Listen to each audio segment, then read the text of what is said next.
Effectivement, bienvenue à ce ciné-débat qui est organisé en partenariat avec l'Université de la Nouvelle-Calédonie, mais également avec le CRESICA, ce consortium pour la recherche et l'innovation.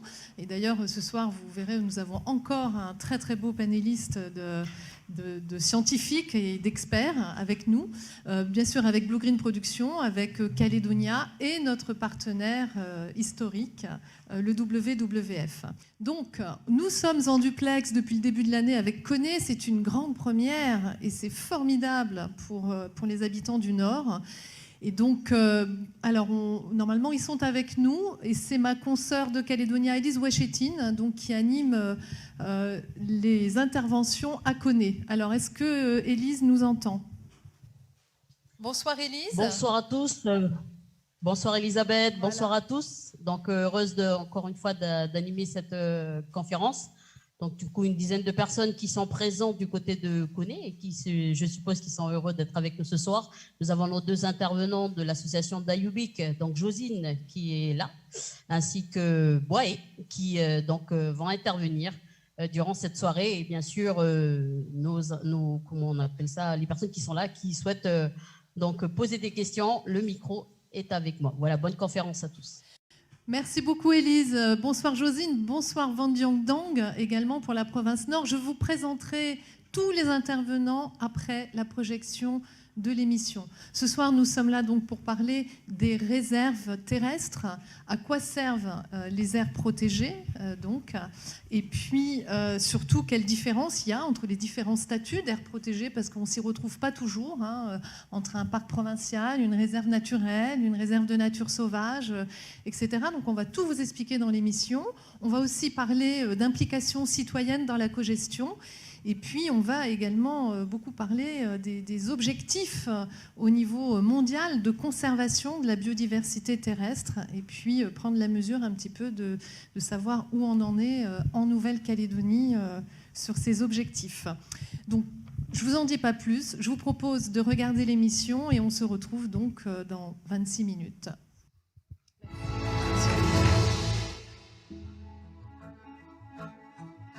À quoi servent les aires protégées? Quelle est l'origine de leur création en Nouvelle-Calédonie? Rendez-vous dans le Grand Sud, au parc provincial de la Rivière-Bleue, où la forêt joue le rôle d'un refuge pour une biodiversité rare et menacée. Bonjour Jean-Marc. Bonjour Elisabeth. Ça va bien? Ça va. Bienvenue ici au parc provincial de la Rivière-Bleue.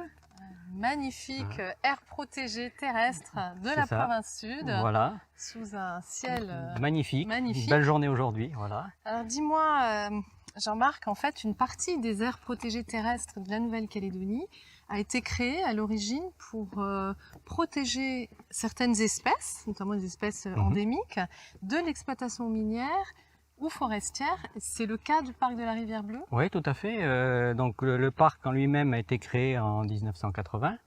Il faut savoir qu'auparavant, il y avait une réserve de faune dès 1960 ici sur la zone. Donc effectivement pour protéger les espèces animales qui se trouvaient en forêt notamment, puisqu'on avait malgré tout une exploitation forestière ici dans la zone. Et on retrouve aujourd'hui là par exemple un vestige, le pont Pérignon, qui témoigne de cette activité qu'il y a eu jusque dans les années 80. D'accord. Donc dans le parc, on peut retrouver d'autres vestiges de l'histoire calédonienne au sein d'une nature absolument exceptionnelle et unique au monde. Qu'est-ce qu'on trouve exactement comme écosystème? On a plusieurs écosystèmes ici au sein du parc provincial. On a donc les forêts denses humides, on a le maquis minier et on a des zones humides avec notamment une reconnaissance au niveau international, puisque le parc est inscrit à la convention Ramsar, fait partie de la convention Ramsar du Grand Sud. Donc on a différents milieux qui nous permettent d'avoir une végétation aussi exceptionnelle, puisqu'on est déjà sur des sols ultramafiques. Donc qui sont des sols miniers. Des sols miniers, tout à fait, avec une végétation qui a dû s'adapter, puisque ce sont des sols qui sont très pauvres en nutriments, et donc avec un taux d'endémisme de près de 90%. Et on a aussi au niveau faune, donc la plus grosse population de cagous sauvages qui est protégée ici au sein du parc provincial de la Rivière-Bleue. Et je te propose d'aller la voir, donc en forêt, et pour ça je t'ai préparé un vélo pour pouvoir profiter pleinement des paysages en allant voir les Cagous. Voilà ton vélo, Elisabeth. Merci beaucoup.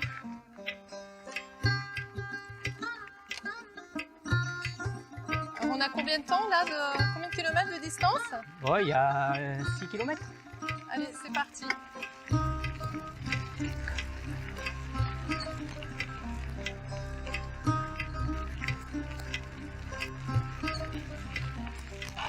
Et Jean-Marc, quelle superficie fait le parc? Alors le parc il fait 22 000 hectares. Et par contre, ce qu'il faut savoir, c'est qu'à l'intérieur du parc, on a aussi un autre statut d'aire protégée. C'est une réserve naturelle, donc la réserve naturelle de la Haute-Fiaté et la réserve naturelle de la Haute-Pourina.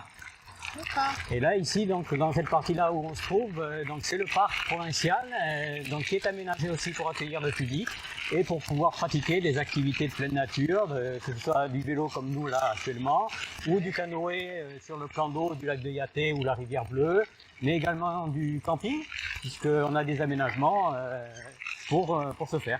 D'accord. On peut aussi se baigner dans la rivière. Effectivement. Ben voilà, Elisabeth, on arrive au sentier des Cagous. Donc là, c'est une zone de forêt dense humide. Voilà, forêt dense humide, le milieu de prédilection du Cagou, le milieu de vie. On sent bien la différence de température. Il fait plus frais ici que Oui, là tout où de on suite, était oui, juste avant. Hein. L'humidité est constante ici, qui nous permet d'avoir une belle forêt. Là, on arrive sur le territoire d'une famille de Cagous. Alors, c'est une famille qui compte combien d'individus? Alors, il y a entre 4 et 5 individus, hein, donc il y a les parents et il y a les jeunes des années précédentes. Donc, chaque année, la famille s'agrandit? Alors, elle s'agrandit jusqu'au moment où les jeunes vont quitter le territoire des parents, donc ça peut durer 4-5 ans, et ils vont aller se chercher un territoire pour fonder leur famille. Le cagou est une espèce donc protégée, inscrite sur la liste des espèces en danger à l'UICN. Oui, Et il a bénéficié, il y a quelques années de ça, d'un plan de sauvegarde. exact. Donc, dès les années, fin des années 70, on a mis en place le plan de protection et de sauvegarde du Cagou, avec différents volets dans ce plan. Il y avait un volet études, pour évidemment en connaître davantage sur l'espèce, un volet lutte contre les prédateurs, et un volet réintroduction pour redynamiser la population. Et ça a plutôt bien marché. Il y en avait Ça a plutôt combien bien marché. à l'origine et il y en a combien maintenant? Alors, à l'origine, le premier recensement fait en 1984 a estimé la population à 60 individus, donc très, très faible population. Et aujourd'hui, on est arrivé à environ 1000 individus, après 40 ans de travaux. Ah oui, c'était très efficace. On entend pas mal de chants d'oiseaux différents hein, Ouais, ici. ouais. On peut dire que la forêt joue un rôle de parapluie pour les espèces animales ici. Oui, oui, complètement. Parce hein. que dans le parc, il y a beaucoup d'espèces d'oiseaux, Beaucoup d'espèces d'oiseaux, effectivement. dont un dont on parle peu parce qu'il est difficile à observer. Mais alors lui, il est inscrit sur la liste des espèces en danger d'extinction. à Danger l'UICN. critique d'extinction même. Danger critique Ouais. d'extinction, c'est le méliphage Le noir. méliphage noir, effectivement, donc c'est un oiseau très discret, très rare. La population est très très faible. On ne connaît qu'une population ici dans le Grand Sud, dans le grand massif forestier hein, du Sud. Il était présent au Montpagné, mais les derniers travaux menés dans la zone n'ont pas permis de le retrouver, et donc il est considéré aujourd'hui comme disparu du Montpagné. Il en reste combien d'individus? Ici au parc, on estime la population entre 150 et 200. Et quelle est la principale menace qui pèse sur lui? Alors justement, on vient de clore une étude avec un scientifique qui a travaillé 18 mois sur l'espèce, et on s'est aperçu que la plus grosse menace est le rat noir, rat introduit en Nouvelle-Calédonie, qui s'attaque non seulement aux œufs, mais également aux adultes sur le nid. Ouais, donc c'est le problème des espèces envahissantes. Tout à fait. Alors, la particularité du parc provincial, c'est qu'en plus de cette observation qu'on peut faire de la nature, il y a un aspect d'éducation et de sensibilisation à l'environnement pour Oui, le grand public. Voilà, oui, donc effectivement, hein, donc on est une aire protégée, on protège les milieux, la ressource biologique, mais également on fait de la sensibilisation et de l'éducation à l'environnement. Et justement, on a la maison du parc avec une magnifique exposition que je t'invite à aller voir si tu veux.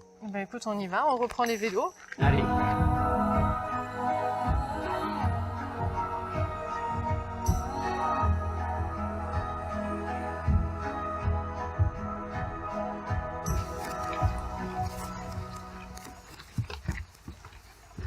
Voilà, donc on arrive à la maison du parc.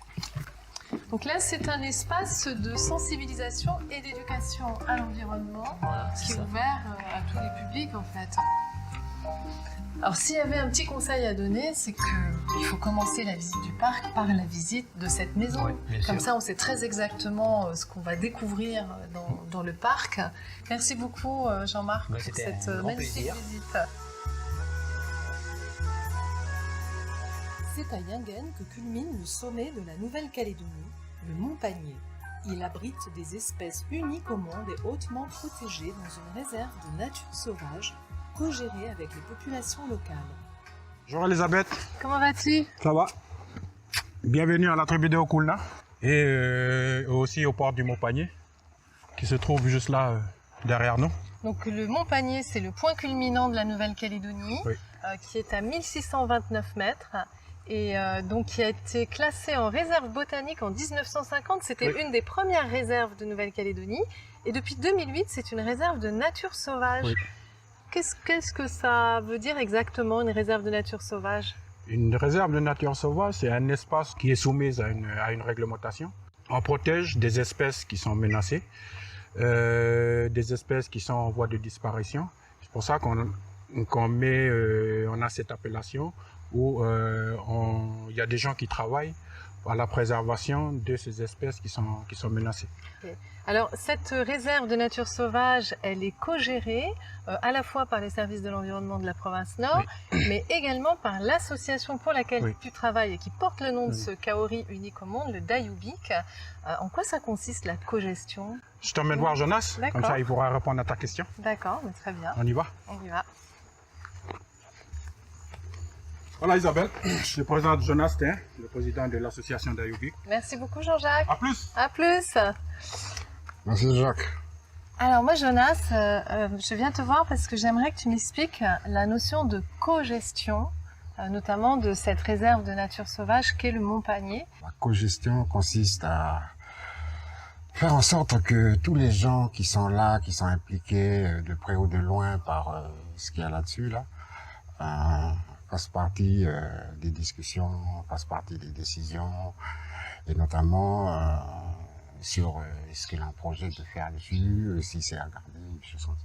Donc la cogestion, vraiment, c'est cet ensemble-là. À la province Nord, il y a Dayubik, il y a les tribus.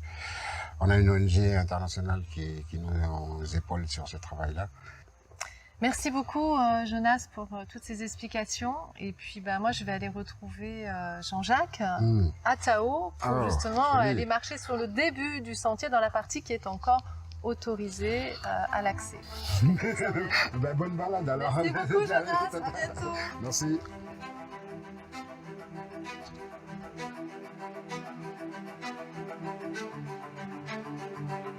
Bon, ça y est, on est prêt pour aller dans le panier côté Tao, donc côté Oui, voilà. mer. Hein. Et là, on est arrivé au bac. Et là, je te présente Josine Tiawan, qui est la responsable technique et scientifique de l'association d'Ayubik. Bonjour Josine. Bonjour Elisabeth. Ça va? Ouais, ça va, super. Bon là on attend le bac, comme ça on va se diriger vers Tao et on va faire une petite balade dans la forêt basse là, du Mont Panier. On va avoir un D'accord. aperçu de la forêt de là-bas. Ok.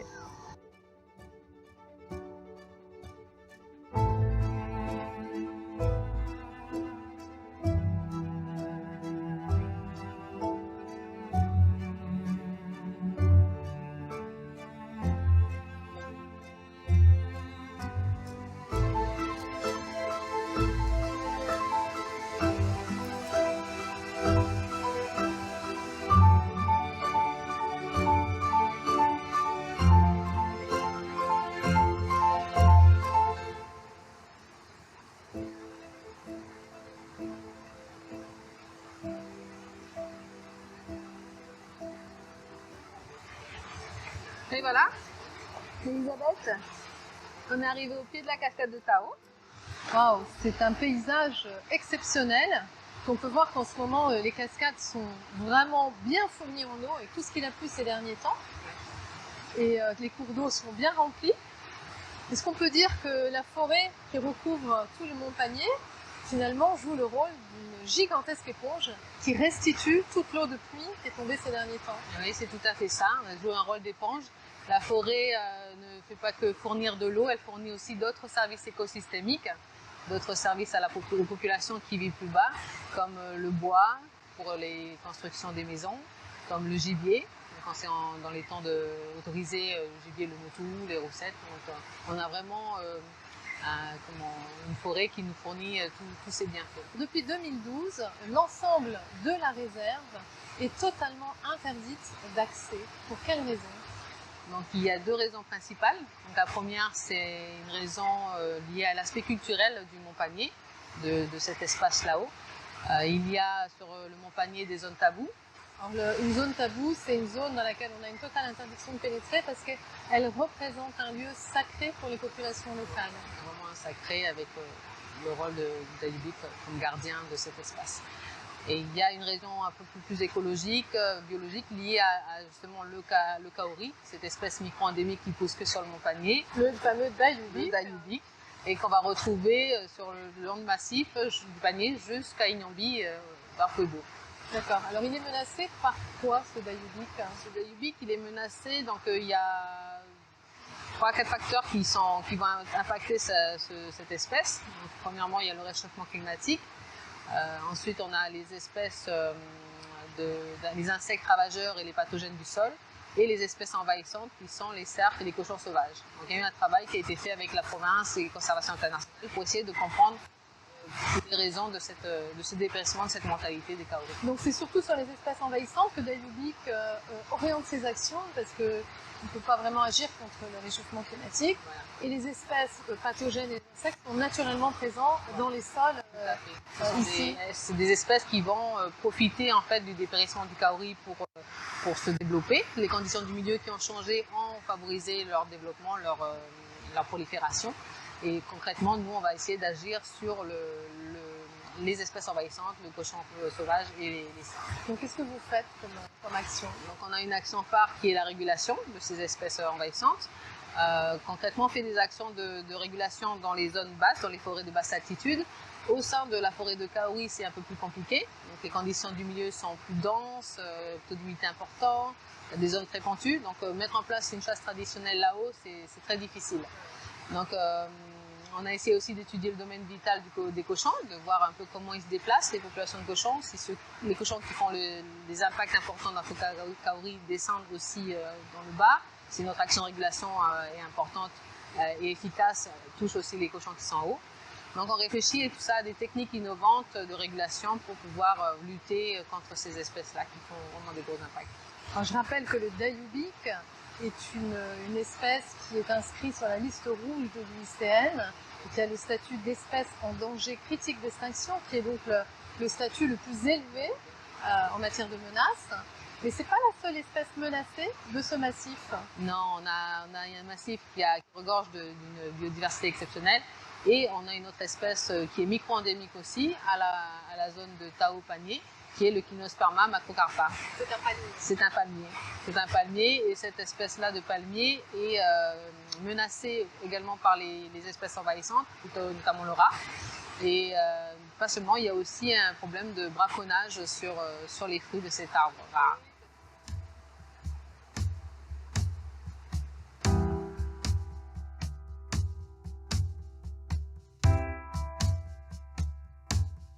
Le réseau des aires protégées terrestres en Nouvelle-Calédonie comprend 5 types de statuts sur l'ensemble de la Grande Terre, ayant chacun des objectifs de conservation de la biodiversité et des accès réglementés. La réserve naturelle intégrale. Elle est créée en vue d'empêcher tout impact lié aux activités humaines. L'accès y est strictement interdit, il n'en existe qu'une seule en Nouvelle-Calédonie, la montagne des sources. La réserve de nature sauvage. Elle permet de préserver les caractéristiques naturelles intactes. L'accès est fortement limité et réglementé, et tout acte de nature à perturber la faune et la flore est interdit. Il en existe 3 en province nord, le Mont Panier, le massif de la Houpinier et l'île de Pam. La réserve naturelle, elle permet la conservation des espèces menacées et de leur habitat. Elle est accessible au public et des aménagements légers peuvent y être réalisés aux fins d'éducation et de sensibilisation à la biodiversité.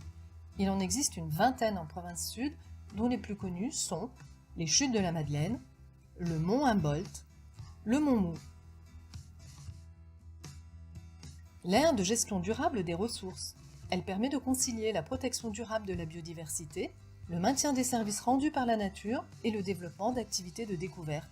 Il en existe 2 en province sud, les Bois du Sud et la Netcha. Le parc provincial.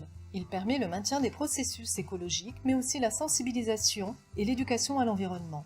C'est un lieu récréatif qui accueille des visiteurs et permet des activités respectueuses de l'environnement.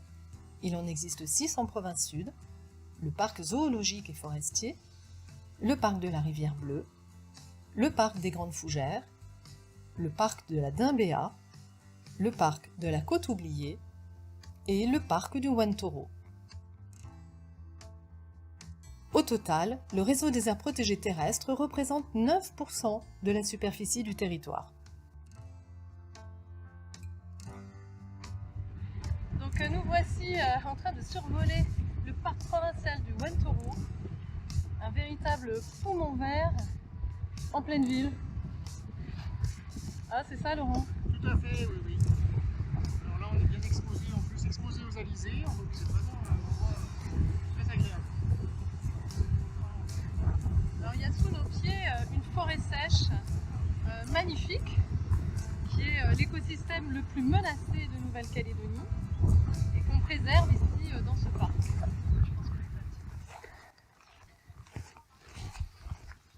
Bonjour Hubert, Bonjour Elisabeth. tu vas bien? Très bien, toi? Oh bah écoute, super bien, moi j'arrive d'un vol en parapente donc au-dessus de ce magnifique parc du Wantoro. Et j'avoue que c'est une chance extraordinaire que de pouvoir voler en pleine ville, au-dessus d'un endroit aussi beau. C'est une chance incroyable, mais qui est compatible, c'est-à-dire le parapente est compatible en activité sportive avec les objectifs de préservation de cette aire protégée. Pas de bruit, pas de dégradation de la forêt, même pas effrayer les animaux, comme tu as pu le voir. Contrairement à d'autres activités sportives, par exemple la course d'orientation a été interdite parce qu'elle dégradait les sous-bois. On ne vient pas faire du motocross ou même du vélo dans le parc. Donc que des activités qui sont compatibles. Dis-moi, qu'est-ce que tu fais avec ces plantes, Hubert? On va planter des arbres aujourd'hui? Exactement, voilà, comme chaque semaine en ce moment. Alors qu'est-ce que c'est comme variété? Ce sont des espèces rares et menacées. La première, c'est une ébène de Veillon. On ne la trouve qu'à côté du site d'enfouissement de Gadji.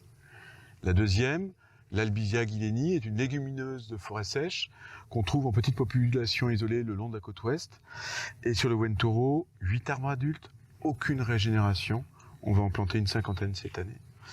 Et le troisième, c'est Ocrosia inventorum, l'arbre à pruneaux. Ah, est-ce qu'il fait des fruits? Ah, il fait des fruits qui ressemblent vraiment à des pruneaux. Ouais. Mais qui ne sont pas comestibles. Qui ne sont pas comestibles. Il existe vers la Pointe Maha, la région du sud de Païta. Et ce que je te propose, c'est de le faire voir. On va se projeter dans le temps, puisqu'on en a planté un il y a 3 ans, juste à côté. Là. D'accord, allons-y. Eh bien, le voilà, Elisabeth, notre arbre à pruneaux. Il a été planté il y a 3 ans par les parrains de cette parcelle et il se porte à merveille. Dans quelques années, il donnera ses premiers fruits. Un très bel arbre. Oui, très bel arbre, mais que si nous ne l'avions pas planté au Wantoro ou s'il n'avait pas été planté au parc forestier, eh bien, il ne serait pas intégré au réseau d'aires protégées terrestres du territoire. Alors justement, est-ce que ce réseau d'aires protégées terrestres en Nouvelle-Calédonie est suffisant à l'heure actuelle? Alors, il a progressé ces dernières années avec la création du parc de la Côte Oubliée, mais il est encore insuffisant. Au niveau mondial, l'objectif d'Aichi, des Nations Unies, c'est 17% des surfaces terrestres en protection. Aujourd'hui, en Nouvelle-Calédonie, avec le parc de la Côte Oubliée, on est passé de 4 à 9% des surfaces terrestres. Mais c'est insuffisant. Certains écosystèmes sont très peu protégés dans les aires protégées terrestres, dont la forêt sèche. Il n'y a aucune réserve en province nord sur les massifs miniers et nous n'avons pas non plus de protection de maquis de basse altitude, par exemple les magnifiques maquis de la Tontouta. Donc le réseau est incomplet de ce côté-là. D'accord. Un réseau d'aires protégées, ça n'est efficace que si on a les moyens financiers de le gérer, ce qui n'est pas forcément le cas des collectivités aujourd'hui, surtout si on agrandit ce réseau. Donc quelle est la solution? La solution, c'est quand même d'assurer des moyens financiers publics, hein, c'est un patrimoine public, un patrimoine commun, de mobiliser des financements privés, hein, par le mécénat par exemple, et puis n'oublions pas que nous sommes 271 000 dans ce pays à avoir un devoir éco-citoyen de participer à cette cogestion. De quelle manière? Eh bien, tout d'abord en respectant la réglementation d'une aire protégée, tout simplement. Qui est inscrite à l'entrée de toutes les aires, il y a des panneaux. À chaque entrée, on a des panneaux pour l'indiquer, mais aussi en ramassant les déchets quand on se promène dans cette aire protégée. C'est ce que tu as fait tout à l'heure, et donc si chacun le fait, c'est parfait. En faisant le 18 s'il y a un départ de feu, ça aurait été utile il y a 2 ans quand ça a brûlé à droite et à gauche en saison sèche. En signalant au service provincial de l'environnement la présence d'une espèce envahissante, et puis également en rejoignant les chantiers éco-citoyens pour participer à sa restauration. Donc comme c'est le cas ici dans le Wentoro où le WWF a développé un système de parrainage, est-ce qu'on peut dire que c'est un peu un prototype de cogestion? Ah oui, ça peut être fait partout sur le territoire et ailleurs, et on espère que ça va inspirer. Nous faisons partie officiellement du comité technique de gestion du Wentoro, donc autorisé par la mairie, hein, géré par la mairie de Nouméa. Mais nous avons mis en place, dans le cadre de notre contribution, un dispositif de parcelles parrainé par des associations, des groupes d'amis, des institutions, des entreprises, des établissements scolaires, qui s'engagent pendant plusieurs années à redonner vie à une petite parcelle du Wentoro. Et on en a comme ça, on en a quelques-unes autour de nous, 35. Moi, je viens souvent me balader donc, dans le Wentoro, c'est un endroit que j'aime beaucoup, mais j'aimerais en savoir plus sur la forêt, et notamment sur tous ces oiseaux qu'on voit survoler donc, cette magnifique forêt. Comment faire? Bien, ça va être mon petit cadeau, Elisabeth. Je vais t'offrir 2 guides qui ont été produits par le Conservatoire des espaces naturels de Nouvelle-Calédonie. Le guide des plantes de forêt sèche, avec l'expertise du CIE, qui a justement piloté le travail.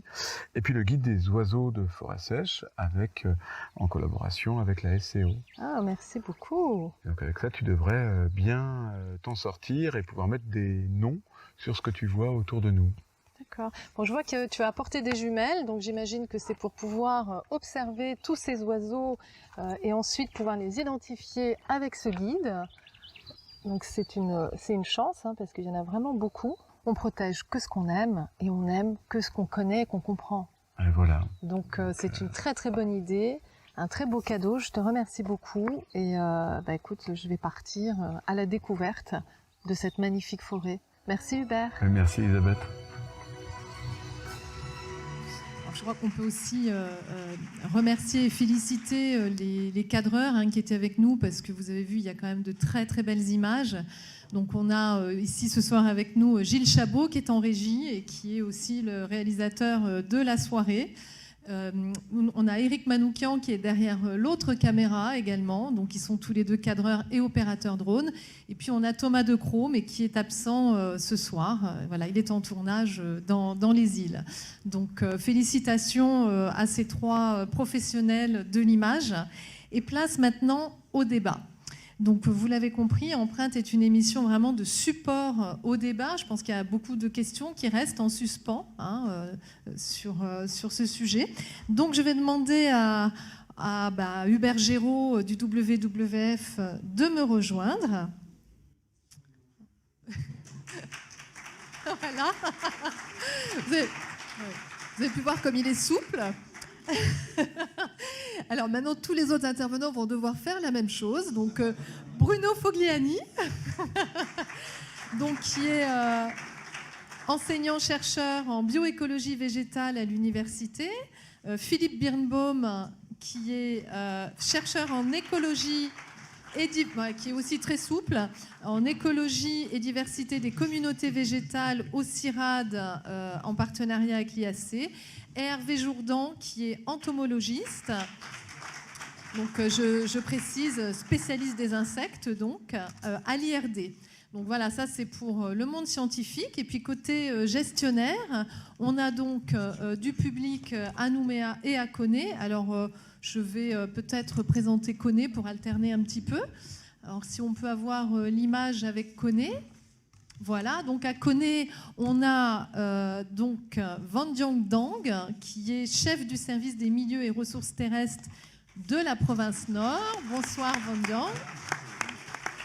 Qui est accompagnée de Jamie Terrier, qui est technicienne forestière et donc qui est chargée du suivi des aires protégées terrestres en province Nord. Bonsoir Jamie. C'est formidable ce duplex. Et puis Josine Tiavoine, que vous avez pu voir dans l'émission, qui est responsable scientifique et technique de l'association d'Ayoubi. Voilà, et donc je vous rappelle Élise Ouachetine, donc qui est sur place et qui sera chargée de prendre la parole pour nous prévenir dès qu'il y aura des questions. Merci Élise. Valérie Gentiat, chef du service donc des milieux et ressources terrestres de la province. Je suis chargée du développement de la province Sud. Excusez-moi, décidément, je suis un petit peu perturbée par le duplex. Jean-Marc Mériot, directeur par intérim du parc de la Rivière Bleue. Et Julie Régent, chargée de mission du développement durable à la ville de Nouméa. Alors, vous avez pu le voir, on a parlé d'espèces emblématiques que tout le monde connaît. Hein. On a parlé notamment du cagou. Le cagou, donc, est une espèce menacée, fait également l'objet d'études donc, dans le monde entier. Et je vous propose de regarder une toute petite séquence d'1 minute pour lancer le sujet. Donc c'est Jean-Marc Mériot qui nous explique. Alors, vous êtes très souple, donc vous allez tous pouvoir vous tourner. Donc c'est un petit plus qu'on n'a pas mis dans l'émission, parce qu'on n'a que 26 minutes, mais donc qui présente un petit peu ce qui est fait dans le monde sur le thème de la sauvegarde du cagou. Cet oiseau est tellement exceptionnel qu'il est étudié un petit peu partout dans le monde encore aujourd'hui. Ouais. C'est un oiseau qui nous réserve encore sûrement quelques surprises. Et il y a même des pays étrangers qui participent financièrement à sa conservation. Oui, tout à fait. Alors, dans le plan de sauvegarde, on avait aussi un volet export d'individus pour justement préserver l'espèce hors de Nouvelle-Calédonie. Et aujourd'hui encore, on a des parcs animaliers qui proposent des financements pour poursuivre les travaux qui sont menés depuis 40 ans au parc. On a notamment cette année le zoo de Prague qui va financer une étude sur le protocole de recensement et sur de la sensibilisation dans les différents parcs de Nouvelle-Calédonie, notamment en province sud. Voilà, donc c'est juste pour introduire le fait que le cagou, on le connaît tous, il est magnifique, c'est une espèce qu'on a réussi à sauver, mais il y a une chose qu'on sait peut-être un petit peu moins, c'est que c'est aussi une espèce parapluie pour d'autres espèces moins visibles et surtout méconnues, mais qui représentent néanmoins une grande valeur. Et là, je fais appel aux connaissances d'Hervé Jourdan, dont c'est la spécialité. Merci, bonsoir à tous. Effectivement, donc le cagou, c'est un bon parapluie pour la biodiversité calédonienne. C'est même plus qu'un parapluie, c'est un porte-étendard.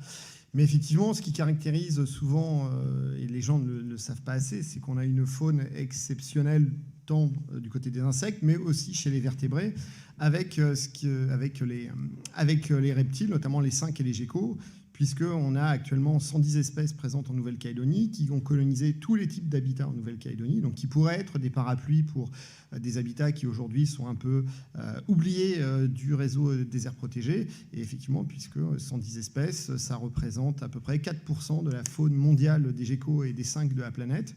Et ce sont des parapluies un peu oubliés, mais qui mériteraient un peu d'être plus popularisés, parce qu'ils sont exceptionnels. Ils sont la trace de l'histoire de la Nouvelle-Calédonie, puisque ce sont des groupes qui sont considérés ancestraux, notamment pour les geckos, qui sont à la base de la radiation des geckos modernes, et qui mériteraient d'être plus popularisés et qui seraient de bons vecteurs pour une extension du réseau d'aires protégées, en tout cas. Voilà. Puis il y a les insectes aussi, je n'entrerai pas les insectes, puisque là, c'est encore une terra incognita, puisque aussi, ce qu'il faut se rendre compte, c'est que l'inventaire du vivant en Nouvelle-Calédonie n'est pas terminé, et on a beaucoup de groupes qui ont été sous-prospectés, et on a une idée relativement imprécise de ce qu'est notre richesse en termes d'entomologie. Je donnerai juste un chiffre. On a cependant un groupe assez emblématique qui sont les cigales, puisqu'aujourd'hui on a plus de 110 espèces de cigales en Nouvelle-Calédonie, et ça représente à peu près 8% de la faune mondiale. Si on la met en perspective, voilà, l'idée est de dire un tout petit territoire qui a 8% de la responsabilité mondiale d'un groupe emblématique. Voilà ce qu'on peut dire un peu sur la faune. Donc il n'y a pas que le cagou. Il n'y a pas que le cagou, et puis toute cette faune, elle vit dans des forêts qui sont étudiées et qui ont notamment donné lieu à la création d'un portail de la forêt calédonienne en province nord qui s'appelle Niamoto, ce qui veut dire la forêt en païchi, qui est le résultat de 10 années de travail par plusieurs organismes de recherche. Philippe, est-ce que tu peux nous en dire quelques mots ?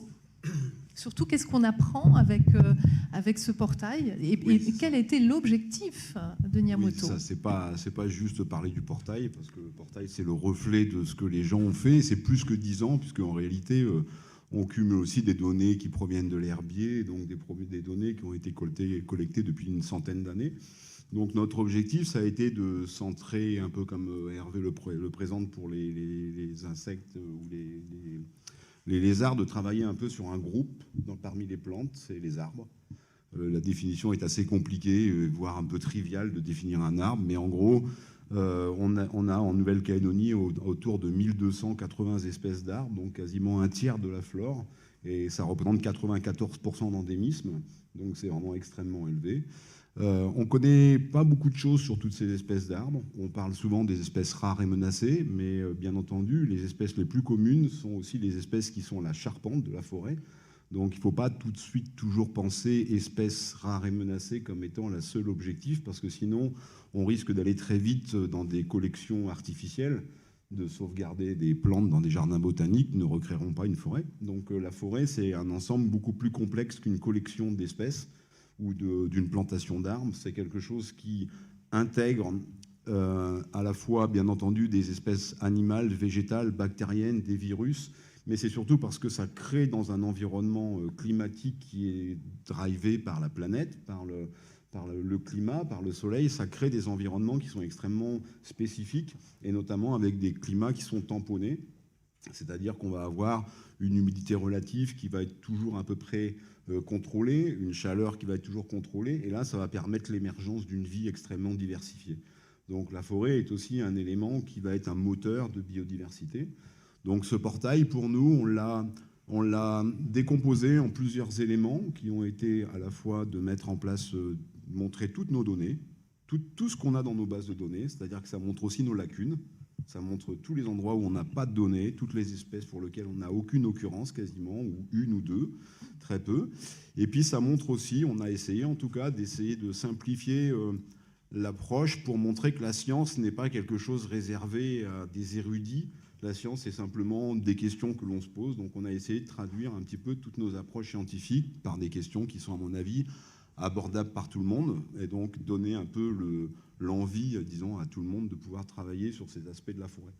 Et il n'empêche que ce n'est pas juste une collection, un site internet, c'est aussi pour nous le reflet de notre connaissance, et c'est fondamental de parler, quand on parle de conservation, de parler aussi de méconnaissance, parce que, par exemple, en Nouvelle-Calédonie, nous, les forêts, on sait qu'on a des données sur 25% des forêts, c'est-à-dire un quart de la superficie de ces magnifiques forêts de Nouvelle-Calédonie, où pour l'instant, nous, en tout cas, de ce que l'on a fait dans notre travail de collecte, on n'a aucune information.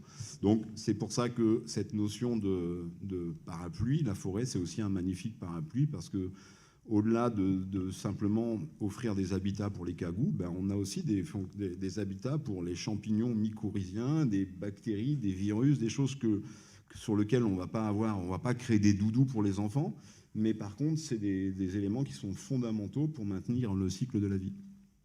Donc un des grands objectifs de ce portail, donc niamoto.nc, hein, on vous a affiché la page voilà, du portail, c'est de rendre la connaissance accessible. Donc c'est un site qui est très très intéressant.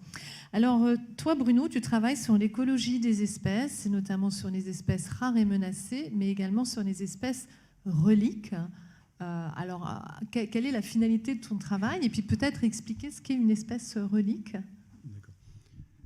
Bonsoir à tous. Donc oui, déjà pour définir ce qu'est une espèce relique, donc là on parle en particulier de l'espèce Amborella trichopoda, donc cette espèce qui est reconnue aujourd'hui comme la sœur de toutes les plantes à fleurs, c'est-à-dire que si on regarde l'arbre généalogique, l'arbre phylogénétique des plantes à fleurs, eh bien on se rend compte que c'est l'espèce la plus branchée à la base de cet arbre, donc considérée comme une relique, avec des caractéristiques archaïques, même si elle a continué à évoluer par rapport à l'ancêtre commun de toutes les plantes à fleurs. Donc elle présente la particularité d'être endémique à la Nouvelle-Calédonie, et c'est véritablement un modèle d'intérêt pour la science, pour comprendre les mécanismes évolutifs de ces plantes à l'échelle de la planète, à partir d'une plante qui n'existe qu'en Nouvelle-Calédonie. Et en ce qui concerne donc les espèces rares, donc Philippe le disait, il y a plusieurs entrées lorsqu'on veut faire de la conservation. Il y a l'entrée espace, donc là on parle des milieux forestiers dont parlait Philippe, et puis il y a aussi l'entrée espèces.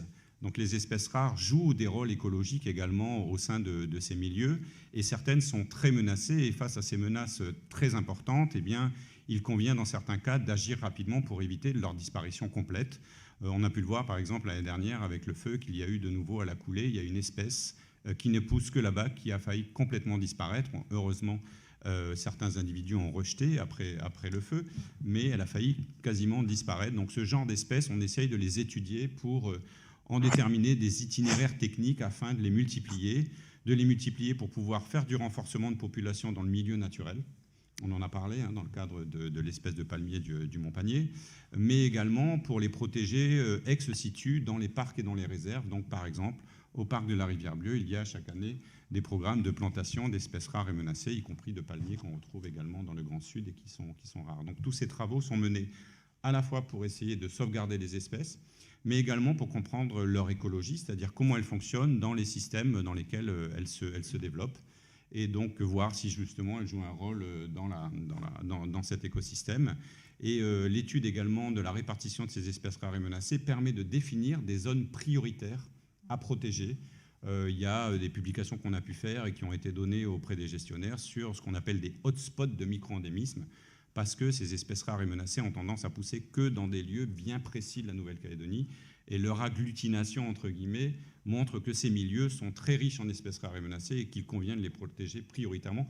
Bien évidemment, ce n'est pas suffisant, il faut l'intégrer dans la vision spatiale et les écosystèmes qui les entourent, comme l'a si bien dit Philippe juste avant.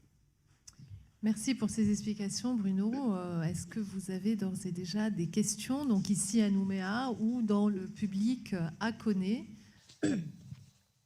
Elisabeth, peut-être que j'aurais peut-être une question pour lancer le débat du côté de Koné.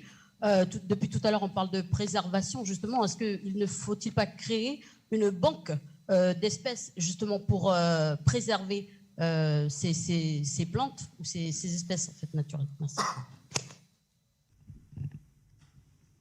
Oui.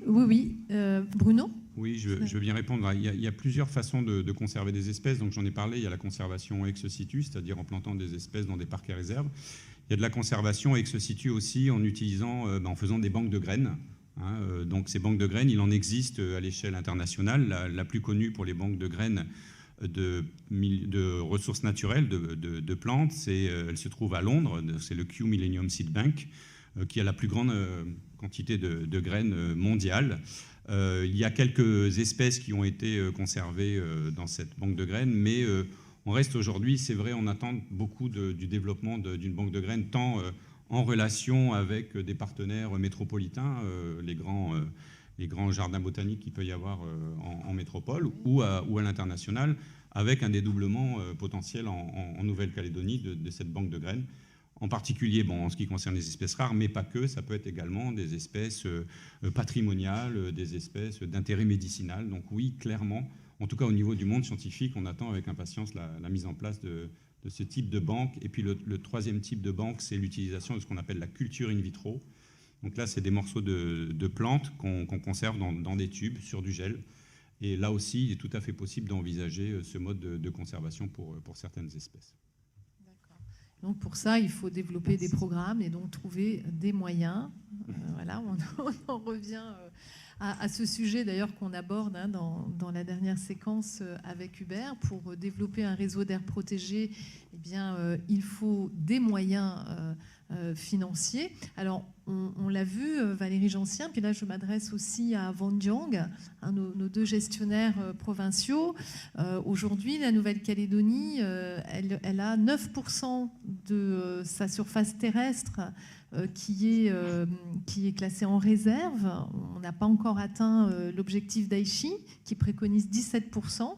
Est-ce que c'est un objectif qui est envisageable pour la Nouvelle-Calédonie, Valérie et Van Diong ? À savoir qu'en province sud, il y a quand même déjà énormément de réserves. Il y en a beaucoup moins en province nord. Mais est-ce que c'est quand même envisageable ? Valérie ? Ouais. En province sud... Est-ce que... Décroche le micro. Il faut le décrocher. En province sud, l'extension des réseaux est envisageable, mais la première priorité, c'est déjà de bien gérer ceux qui sont existants. On a quand même agrandi l'année dernière avec la côte oubliée. Enfin, on a vraiment étendu le réseau et quasiment doublé les surfaces. Donc, pour le moment, on va d'abord s'attacher à bien gérer l'existant avant de chercher forcément à s'étendre. Et évidemment, on ne perd pas de vue les objectifs d'Aichi, mais voilà, on ne va pas s'étendre juste pour s'étendre. On va à chaque fois s'assurer qu'on a les moyens de nos ambitions et déjà les moyens de gérer l'existant correctement. Et il y a du travail. Van Diong, qu'en est-il pour la province nord ? Bonjour, bonsoir. Que dire en province nord ? En province nord, donc les aires protégées qui existent aujourd'hui ont toutes été héritées, puisqu'elles ont été créées bien avant la provincialisation. On a entendu parler tout à l'heure de Montpellier 1950, l'île de Pâques 1966, la Opinier 1975. Il faut savoir que la province nord est partie d'une situation, on va dire, vierge. Le 1er janvier 1990, les premiers moyens de gestion ont été mis en place seulement à partir de 2002, grâce à l'impulsion de Conservation internationale, il faut remercier, donc au Montpellier. Aujourd'hui, se pose réellement la question des moyens, mais pas seulement. Étendre, il faut se poser la question de créer des aires pour pouvoir faire. Voilà, pour faire quoi ? On protège de qui ? On protège de quoi ? Donc, ce sont des questions qui... je ne vais pas vous dévoiler maintenant des réflexions qui sont en cours à la province, parce que si vous permettez, je réserve la primeur à mes élus. C'est un travail qu'on est en train de lancer également sur le milieu marin, même si au marin, les collègues, ma collègue d'ailleurs est à côté de moi, ils sont un peu plus avancés que nous au niveau terrestre. Peut-être que là, il y a une pression sociale où il y a des demandes de création d'aires protégées marines, sous diverses formes, ce qui n'est pas le cas au niveau terrestre. D'ailleurs, c'est peut-être un indicateur, un signal qu'il n'y ait pas de demande sociale sur le terrain. Mais bon, c'est un des paramètres, mais pas le seul. On aura l'occasion peut-être de développer ça plus loin quand on parlera de cogestion. Mais le premier mot comme ça. Merci. Tout à fait. Merci Van Diong. Alors justement, Hubert, là on vient de faire un point sur la Nouvelle-Calédonie, sur les objectifs d'Aichi. Bon, on a évolué en Nouvelle-Calédonie, mais qu'en est-il au niveau mondial ? Alors, au niveau mondial, pour ce qui est des aires protégées terrestres, on en a, donc au dernier recensement, un peu plus de 200 000 aires protégées terrestres officiellement recensées, ce qui représente un peu plus de 15% des surfaces terrestres de la planète, hors Antarctique, qui sont aujourd'hui en protection légale. Donc on n'est pas si loin que ça de l'objectif global de 17%, mais c'est un objectif quantitatif, 17%. Il faut s'interroger sur qu'est-ce qui est protégé, en termes de milieu, d'espèces? Est-ce que ce sont des aires protégées isolées de tout le continuum écologique? Donc est-ce que ça a du sens d'être protégé là alors qu'il n'y a aucune viabilité, aucun lien, aucun échange avec d'autres milieux? Est-ce qu'on se donne les moyens de gérer ces espaces protégés? Et il y a une étude assez récente qui montre que la moitié de ces aires protégées, ça représente à peu près 20 millions de kilomètres carrés, ne sont pas bien gérées, pas du tout, ou mal gérées. On peut s'interroger, au Brésil, on doit être à 2,5 millions protégés. Avec Bolsonaro, on peut s'interroger sur l'efficacité de la gestion de ce réseau.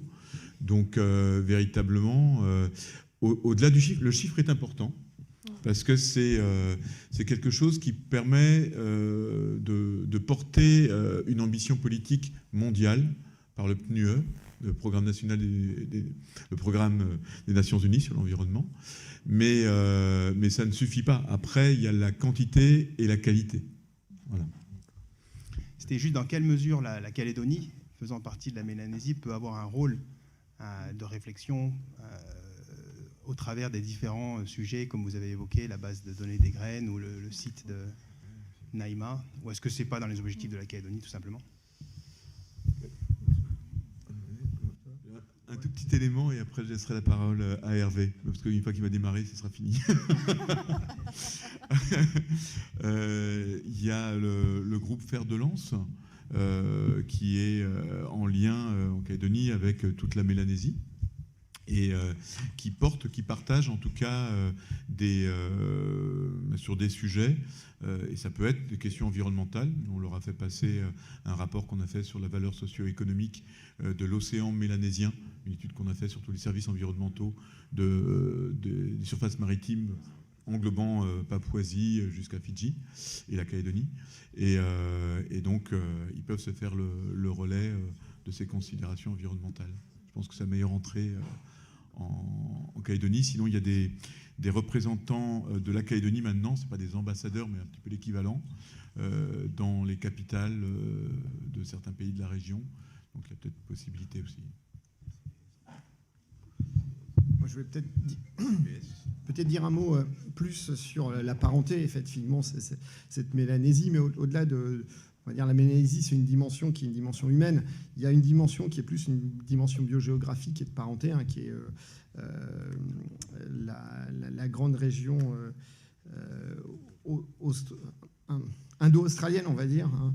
Et il y a des parentés, et c'est aussi un peu la PNG, c'est aussi comme la Calédonie, une des dernières frontières de la biodiversité. Effectivement, il y a des enjeux. Mais comme on le disait tout à l'heure, une réserve, elle a un sens que si elle est gérée, s'il répond à des pressions. En fait, finalement, on peut dessiner tant qu'on veut des traits sur une carte s'il n'y a pas de pression. Et après, effectivement, et c'est important ce qu'a dit Hubert, c'est-à-dire qu'on peut faire du chiffre. On peut dire qu'on a mis 17, 20% en réserve. Mais s'il n'y a pas de pression sur ces territoires-là et qu'après, ça légitime le fait de faire n'importe quoi à côté, je pense que ce n'est pas une bonne réponse non plus. La notion à l'international de réserve de biodiversité, en tout cas d'air protégé, c'est bien d'avoir une gestion et une pérennité. Donc si on met des territoires sur lesquels il n'y a pas de pression, on ne répond pas non plus à la question de je préserve la biodiversité, parce que je préserve pour répondre à des pressions. Et je pense que c'est quelque chose d'important. Alors, je connais les enjeux de biodiversité, d'exceptionnel taux d'endémicité en Papouasie, la parenté qu'il y a avec la Calédonie, mais au-delà les enjeux qui sont des enjeux finalement humains de cette préservation et comment on gère ça, voilà, je pense qu'il faut voir avec les autorités du pays et à une échelle régionale. Effectivement, il y a des organismes tels que le PROE, hein, le Programme régional de l'environnement, qui aussi a une action et dans lequel la PNG est engagée. Donc c'est plus aussi par des canaux sans doute internationaux et sans doute pas de la Calédonie vers la PNG, mais bien dans un réseau international de voir ces questions-là. Mais je pense que la question fondamentale, c'est qu'est-ce qu'on préserve et pourquoi. Et voilà, il faut être plus qualitatif que quantitatif. Et que les 17% d'Aichi, c'est un joli chiffre, c'est une jolie ambition, mais s'il n'y a pas de qualitatif derrière, on ne fait pas grand-chose. Je voulais juste rajouter un petit peu sur ce point-là, après je laisse parler, mais effectivement, je pense que l'enjeu est assez important aussi, parce qu'en fait, on a toujours tendance ici, dans ces petites îles, à essayer de réfléchir localement, alors qu'en réalité, il y a quand même eu une histoire en tout cas de migration de certaines espèces et des groupes sur lesquels on retrouve une forme d'affinité qui montre que ce réseau d'aires protégées pourrait être aussi un réseau insulaire plutôt qu'avoir un réseau local. Mais je pense qu'on est très loin d'en avoir arrivé à ce niveau-là de connaissances. Et puis pour continuer sur ce que disait Hervé, au-delà du fait que d'avoir des traits sur une carte ne fait pas des réserves, en aucun cas, il ne faut pas non plus oublier que conserver, c'est bien, mais il ne faut pas non plus oublier le fait que, par exemple, en Calédonie, il y a un peu plus de 3000 hectares de forêt qui disparaissent chaque année, c'est-à-dire plus de 3 millions d'arbres qui sont coupés chaque année. Il ne faut pas non plus qu'en contrepartie de créer des réserves, on puisse continuer ce genre de destruction. Hein, juste pour donner une analogie, c'est quand même chaque Calédonien coupe 10 arbres par an. Donc c'est quand même une chose sur laquelle on doit pouvoir agir aussi et pas simplement vouloir conserver des éléments. Le terme de conservation, j'aime pas, parce que conserver, pour moi, c'est mettre ça dans un tiroir fermé et ne jamais laisser la possibilité d'avoir une expansion. Pour moi, la meilleure manière d'avoir une politique de conservation, c'est d'avoir une vision expansive de la forêt, parce qu'aujourd'hui, on est dans une phase vraiment de régression absolue. Donc on pourra en discuter, mais ce n'est pas simplement des superficies. En Calédonie, la fragmentation est beaucoup plus importante comme effet que la perte de superficie. Aujourd'hui, on a donc plein de petits morceaux de forêt qui sont comptés comme des forêts, mais qui ne sont plus des forêts. Et donc je pense que ça, il faut prendre en compte cette dimension beaucoup plus grande que la conservation. Et des fois, ça me fait un peu peur de dire, même quand on parlait tout à l'heure de conserver des graines ex situ dans un environnement en Angleterre et tout, c'est bien que ça existe, mais j'espère que c'est le dernier geste ultime pour sauvegarder les espèces, parce qu'il y a probablement d'autres actions à faire localement, et notamment ne pas couper des arbres et ne pas détruire 3000 hectares de forêt. Et 3000 hectares, c'est une moyenne chaque année depuis 20 ans, en tout cas. Mais il faut surtout pas opposer, je pense, les chantiers. Bien entendu. Parce que... Bien entendu, mais il ne faut pas se concentrer sur un seul. Non. Aucun n'est une excuse pour ne pas faire les autres. Oui, bonsoir. Moi, je voulais savoir, par rapport aux objectifs d'Aichi, les 17%, je voulais savoir déjà d'où sortait ce chiffre, s'il y avait des calculs qui avaient été faits, ou pourquoi 17, pourquoi pas 20 ou 15. Et aussi, je voulais savoir aussi, sur la faisabilité de cet objectif, je voulais connaître le coût que ça a déjà de préserver 9% du territoire, en termes de coût économique, et quel est ce coût-là? Et donc, du coup, pour 17%, est-ce que ce serait faisable? Voilà.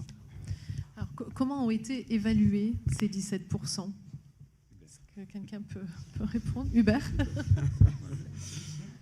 J'espère que vous saurez m'aider, parce que sur l'origine des 17%, ça a été des discussions entre scientifiques, mais aussi politiques. Parce que on voit bien pour le climat, ça a été la même manière. Il y a l'information, l'alerte du monde scientifique, et puis après il y a sa traduction politique. Donc pour moi, sincèrement, ces 17% sont un levier politique, mais ne représentent pas un objectif en termes de réalité de conservation. Il faut mieux avoir, je dis des bêtises, mais je préfère avoir 13% qui sont parfaitement gérés, connectés, redynamisés dans leurs échanges, etc., que 17% en train de se dégrader, de se fragmenter, de s'altérer. Voilà. Donc ces 17%, je ne suis pas spécialement à l'aise avec ce chiffre, il nous sert, mais je pense que il est encore discutable, c'est ce que ça peut vouloir dire. Désolé pour ne pas aller plus loin.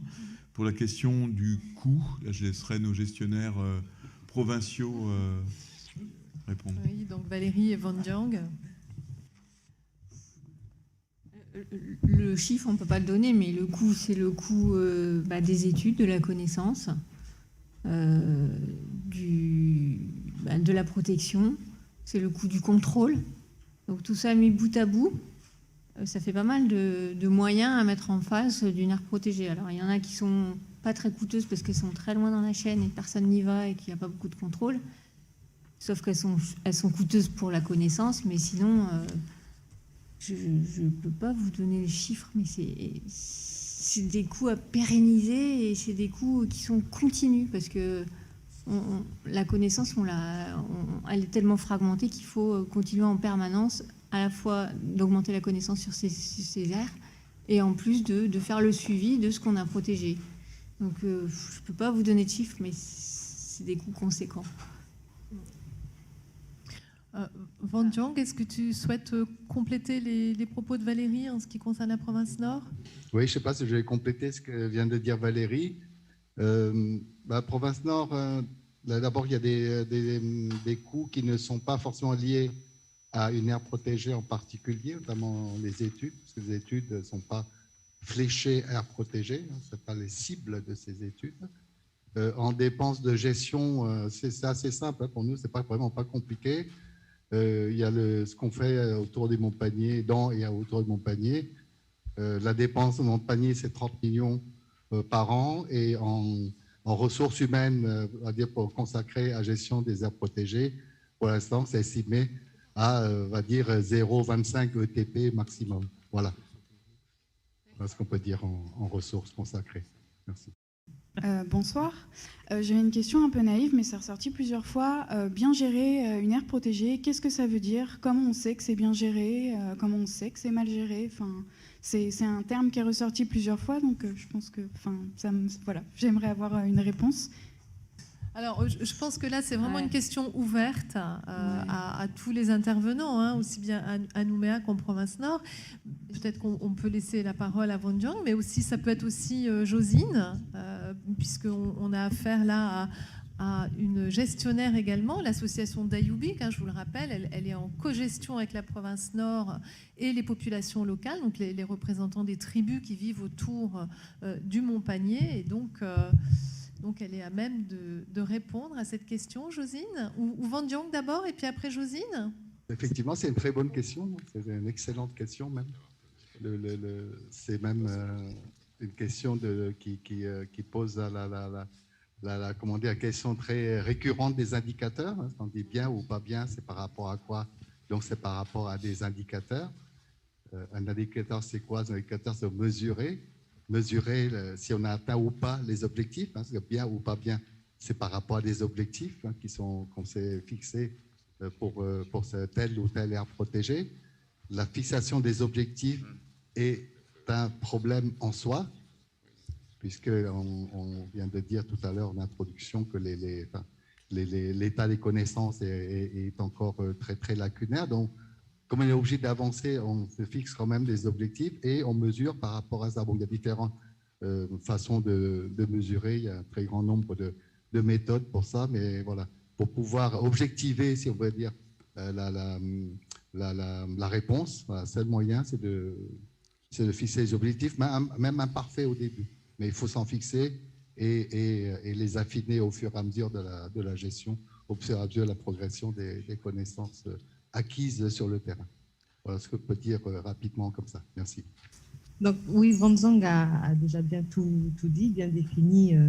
Gérer, il faut avoir ces indicateurs qui vont nous permettre de dire si le travail que l'on mène sur le terrain a un réel effet positif. Et bon, je ne vais pas détailler toutes les actions qu'on fait, mais par rapport par exemple, à l'association, on a cette action de régulation et on a des indicateurs qui vont nous permettre de nous dire si la régulation, elle a un aspect, elle est efficace ou pas. Donc, c'est vraiment ça, avoir des indicateurs qui nous aident à voir si le travail est fait correctement et qu'il y a des réponses significatives pour l'espace qu'on gère. Merci, Josine. Justement, j'aurais une question par rapport... Elisabeth, peut-être j'aurais justement une question par rapport à ça, concernant les indicateurs. Donc, combien de temps peut-être faudra attendre en fait pour évaluer? Ah oui, d'accord. Oui, effectivement. Alors, Julie, tu voulais d'abord peut-être apporter un complément d'information. Donc, je rappelle que Julie, tu es en charge du développement durable à la ville de Nouméa et donc co-gestionnaire du parc provincial du Wentoro. Oui, tout à fait.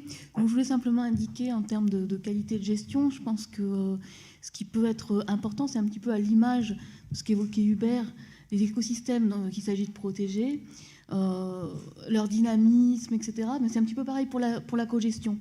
Je dirais qu'une gestion de qualité des aires protégées, c'est une gestion qui implique l'ensemble des acteurs susceptibles d'être impliqués, donc du monde scientifique, du monde des institutions, de la population. Et voilà, alors je ne prétends pas qu'à la mairie de Nouméa, enfin que l'aire qu'anime la mairie de Nouméa, c'est-à-dire le parc provincial du Wentoro, parce qu'il est classé provincial au titre du Code de l'environnement, est un modèle de vertu en la matière.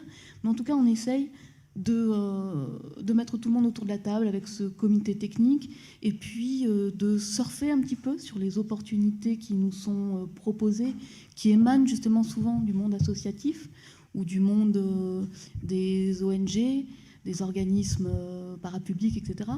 Je pense notamment au système de parrainage des parcelles qui a été initié par le WWF et qui a constitué une véritable opportunité pour le parc lorsqu'elle a été mise sur le tapis.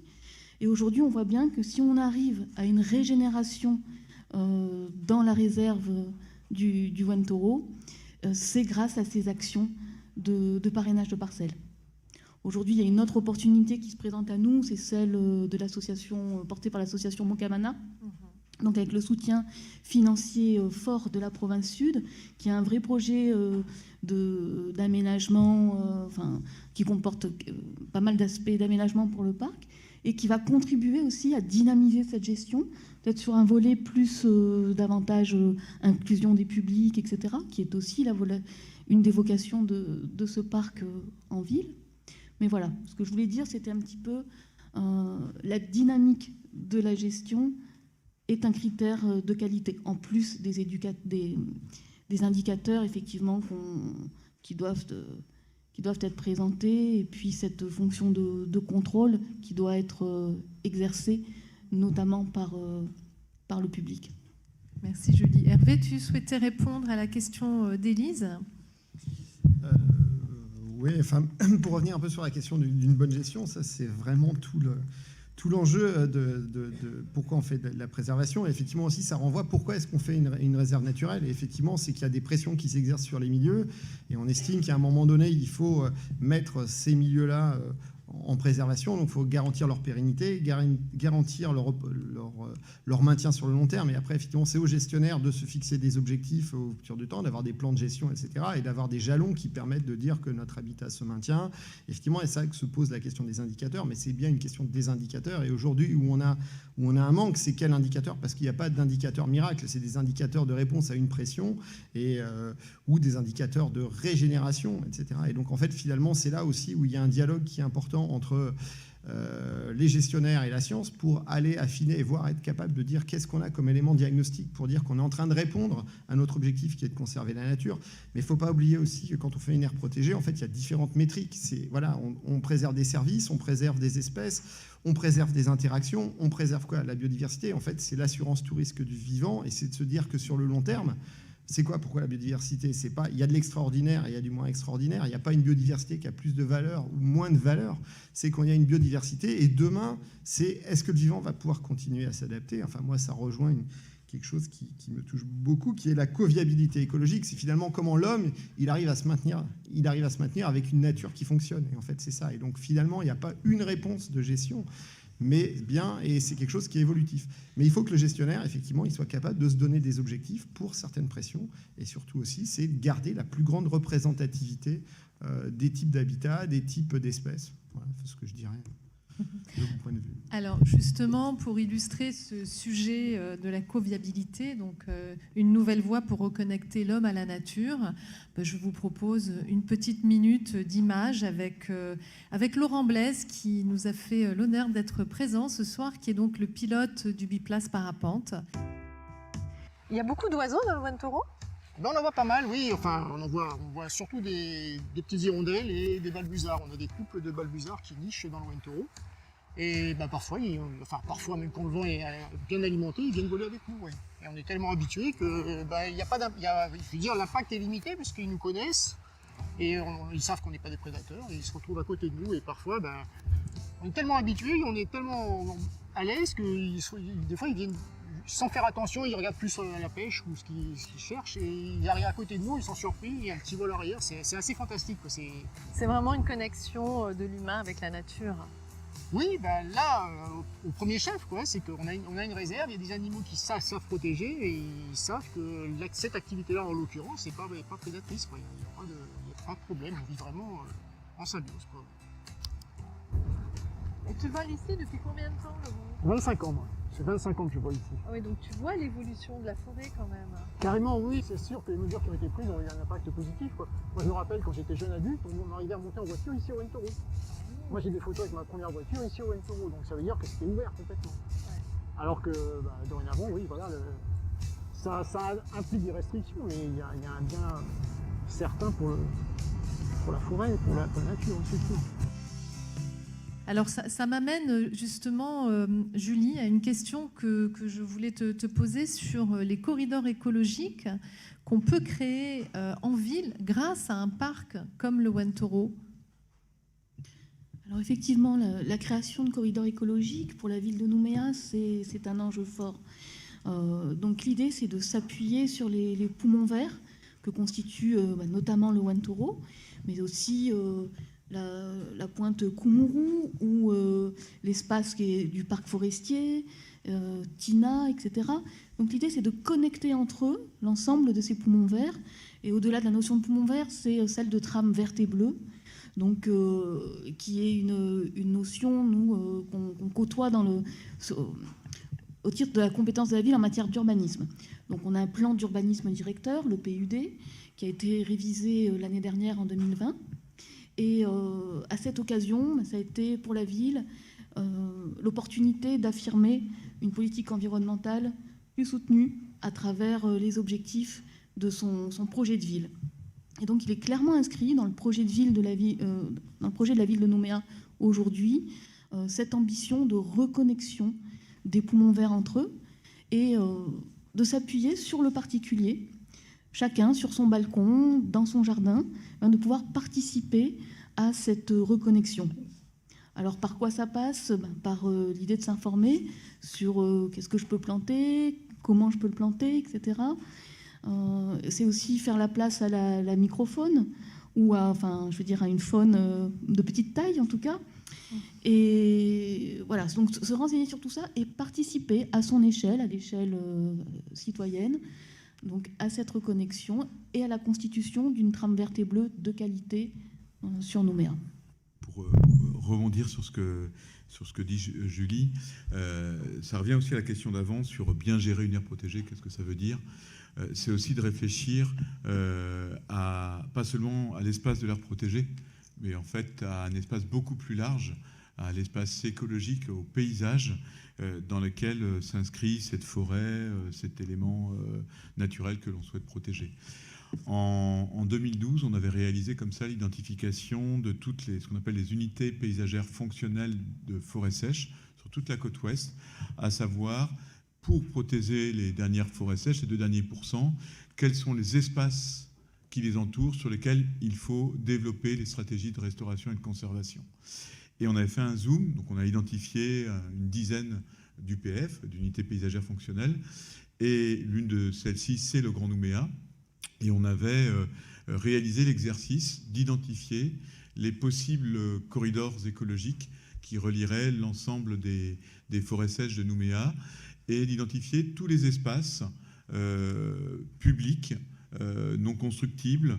On n'est pas allé jusqu'au jardin, mais privés, mais on les intègre dans notre stratégie pour voir la faisabilité. Et on avait remis, d'ailleurs, la mairie était présente à la restitution, notre travail pour dire, voilà, là, vous avez toute la matière, la matrice, possiblement d'éléments à reconnecter. Et par exemple, samedi matin, l'association Forêt Sèche Mont-Vénus va faire un nouveau chantier de plantation, un plan pour une maman. Et ils travaillent, donc ils sont devenus co-gestionnaires du parc provincial, du parc zoologique et forestier et du parc municipal du Wentoro, sans aucun papier, sans aucune chose officielle, juste parce que les 5 hectares de forêt sèche qu'ils sont en train de restaurer sur la partie haute de la baie de l'Orphelinat, est un parfait corridor, ce qu'on appelle en termes écologiques un pas japonais, c'est-à-dire un élément écologique qui est positionné de manière à faciliter la circulation de papillons, d'oiseaux. On a eu le retour, depuis 12 ans qu'on travaille au Wentoro, on a eu un autou, on a eu un couple de merles noires, les stournes, on a eu un couple de tourterelles vertes maintenant qui fréquentent le Wentoro, qui n'avaient pas été vus depuis plus de 40 ans. Donc, et ils passent, leur arrivée est facilitée par ces espaces intermédiaires. Donc, c'est-à-dire que si on ne réfléchit qu'à la surface de l'aire protégée, on a zéro, parce qu'on ne réfléchit pas aux besoins de connexion écologique. Si on ne réfléchit pas à l'échelle du Grand Nouméa ou au moins de Nouméa sur les invasions biologiques, eh bien, on va se cogner dans quelques années au Wentoro. Le Tecomastans, le superbe arbuste qui fleurit jaune, là, qui couvre des pentes entières à Boulou-Paris, qui est en train de se développer dans Nouméa, dans les espaces publics, vous le voyez un peu partout, boulevard Vauban, etc. On va avoir le Pluchéa odorata, notre arbuste qui est en train d'arriver, qui est rentré dans le parc provincial du parc forestier. Et donc, il faut anticiper. Ça va coûter beaucoup plus cher si on le laisse arriver dans l'aire protégée que si on l'attaque en bordure de la commune. Donc, c'est ces emboîtements d'échelle qui sont essentiels parce que derrière, on parle de diversité, protéger les habitats, d'enrichir avec le retour spontané des espèces et pas seulement celles que l'on rajoute en les plantant. Et puis, la diversité génétique, les échanges. Tu vois, tout à l'heure, l'importance d'avoir cette connexion. Parce que ce que l'on protège, finalement, c'est la capacité biologique des milieux à encaisser l'avenir qui n'est pas forcément très sympathique en termes de bouleversement écologique et climatique. On peut tous donc devenir co-gestionnaire en faisant un petit pas japonais ou un petit pas calédonien, en plantant sur son balcon ou dans son jardin une essence locale qui va permettre donc cette zone d'escale pour les oiseaux et les insectes. Alors, je pense que c'est important de bien se renseigner sur ce qu'il faut planter, déjà, de ne pas acheter n'importe quoi parce que c'est juste joli, parce que ça peut être une vraie problématique. Donc là, comment on fait pour se renseigner, savoir ce qu'il est bien de planter chez soi? Parce que je pense qu'il y a plein de gens qui ont envie de passer à l'acte, mais qui ne savent pas forcément comment faire. Il y a quand même des éléments qui permettent aux gens de se renseigner. Il y a pas mal de travaux qui ont été menés, que ce soit à l'IAC par Gildas Gadblé en particulier, qui a fait un gros bouquin là, sur les plantes ornementales, en particulier sur les plantes de forêt sèche, mais pas uniquement. Il y a également des connaisseurs comme Bernard Suprin, dont on entend régulièrement parler. Donc il y a quand même beaucoup d'éléments. Et puis il y a pas mal de pépiniéristes aujourd'hui qui produisent de l'endémique et qui sont à même de répondre aux questions pratiques des personnes qui veulent acheter des plantes endémiques. Et justement, pour compléter là-dessus, il est important, justement, par rapport aux questions qui sont posées, de bien réfléchir justement aux plantes qui sont mises en place, parce que les traits fonctionnels des plantes, c'est-à-dire la façon dont elles vont disséminer leurs graines, la façon dont elles vont attirer les oiseaux, les roussettes et autres éléments faunistiques, est importante pour recréer ces continuités, pour recréer ces liens entre les continuités écologiques. C'est-à-dire que moi, je travaille beaucoup plus sur les sols ultramafiques, sur les milieux miniers, et c'est vrai qu'on se rend compte aujourd'hui que la restauration écologique qui est faite sur les terrains miniers, elle est faite à 90%, c'est une étude qu'on a menée, par des espèces qui sont dispersées par le vent. Donc on plante des espèces qui sont dispersées par le vent. On n'en plante que 10% qui sont dispersées par les animaux. Ça veut dire que du coup, il n'y a que 10% des espèces qui vont attirer les animaux. Et la connectivité, justement, pour recréer des forêts qui sont majoritairement constituées d'espèces qui sont dispersées par les animaux, eh bien, elle est assez faible. Donc aujourd'hui, il faut intégrer de plus en plus des espèces dites zoochores, donc transportées par les animaux. Et c'est des travaux qu'on mène actuellement dans le cadre justement de la recréation de cépages japonais avec une vision spatiale. La restauration écologique en Nouvelle-Calédonie, elle a évolué très vite quand on regarde ce qui se fait en Australie. C'est-à-dire qu'il y a 30 ans de ça, on faisait que de la multiplication d'espèces. On prenait ce qui arrivait, les graines qu'on pouvait collecter, et justement, c'était que des graines facilement transportées par le vent, faciles à faire germer. Aujourd'hui, on commence à avoir une vision beaucoup plus spatiale et l'intégration des traits fonctionnels est importante dans cette intégration spatiale. Donc il y a énormément d'éléments à croiser et ça permet aussi, de croiser justement le côté réserve qui va permettre de conserver des semenciers, donc des zones qui vont fournir des graines pour recoloniser. Donc ça, c'est de la conservation. Et puis des zones spécifiques de la restauration qui recréent ces continuités. Donc il y a vraiment un travail à faire lorsqu'on fait des plans de gestion sur des espaces à considérer à la fois la conservation et la mise en place de réserves, même si parfois, c'est vrai, on parle de la gestion du chiffre, de l'espace, mais le fait de mettre une zone en réserve, ça la protège quand même si on ne la gère pas obligatoirement bien, ça la protège de pression, d'activités anthropiques, différentes activités anthropiques, on a entendu le monsieur tout à l'heure, c'est pas la seule, hein. L'urbanisation, il y a plein d'activités anthropiques qui peuvent dégrader les milieux, et évidemment le fait de les mettre en réserve, ça les protège malgré tout, même si on peut à tout moment, me semble-t-il, déclasser une réserve, ou c'est plus difficile, mais si c'est possible, on peut y arriver. Tout moment, Si. tu vas un peu fort quand même. On n'a pas de... Non, c'est jamais on n'a arrivé. pas encore déclassé de réserve. Je suis d'accord, mais c'est possible. Grignoter, oui. Grignoter, c'était pareil.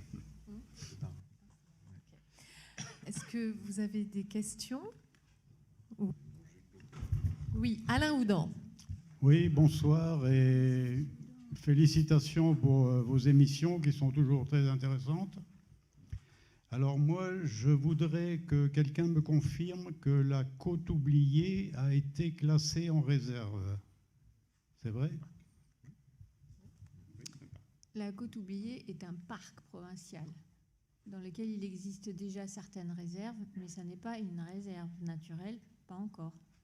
C'est un parc dans lequel on a interdiction de faire de la mine, interdiction de faire l'exploitation forestière, il me semble.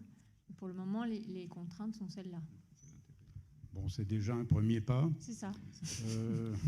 Mais c'est pas le dernier. Autre chose, je vous fais un rapide historique du massif de la Ni-Kwakwe.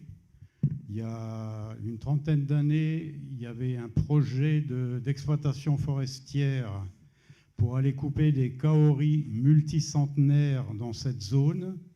Nous n'y sommes opposés, nous, Action Biosphère et la sauvegarde de la nature. Finalement, ça aboutit à arrêter cette exploitation qui menaçait une zone particulièrement intéressante et riche en essence d'arbres. Et à la suite de ça, le député Jacques Lafleur avait émis le vœu que toute cette zone soit classée en réserve. Et alors, je ne sais pas où en est le projet parce qu'on n'en parle plus. C'est une réserve. Si, ça y est, ça a été classé. Il y a un moment, je sais même dire quand. Donc le Kwakwe est en réserve depuis, en réserve intégrale depuis, non pas réserve naturelle. Depuis 1995. Parce que ça, c'est des dates que très peu de gens connaissent. Il faut dire que l'accès du massif de l'Ani est quand même difficile, à part de passer par la piste des Tsumak et ensuite grimper dans le massif, mais il n'y a aucun chemin, il n'y a aucun sentier. Et il était question aussi d'aménager cet espace en zone de randonnée pour que les gens puissent aller se promener dans cette région. Et notamment pour aller admirer toute cette magnifique forêt de kaoris multicentenaires. Philippe ?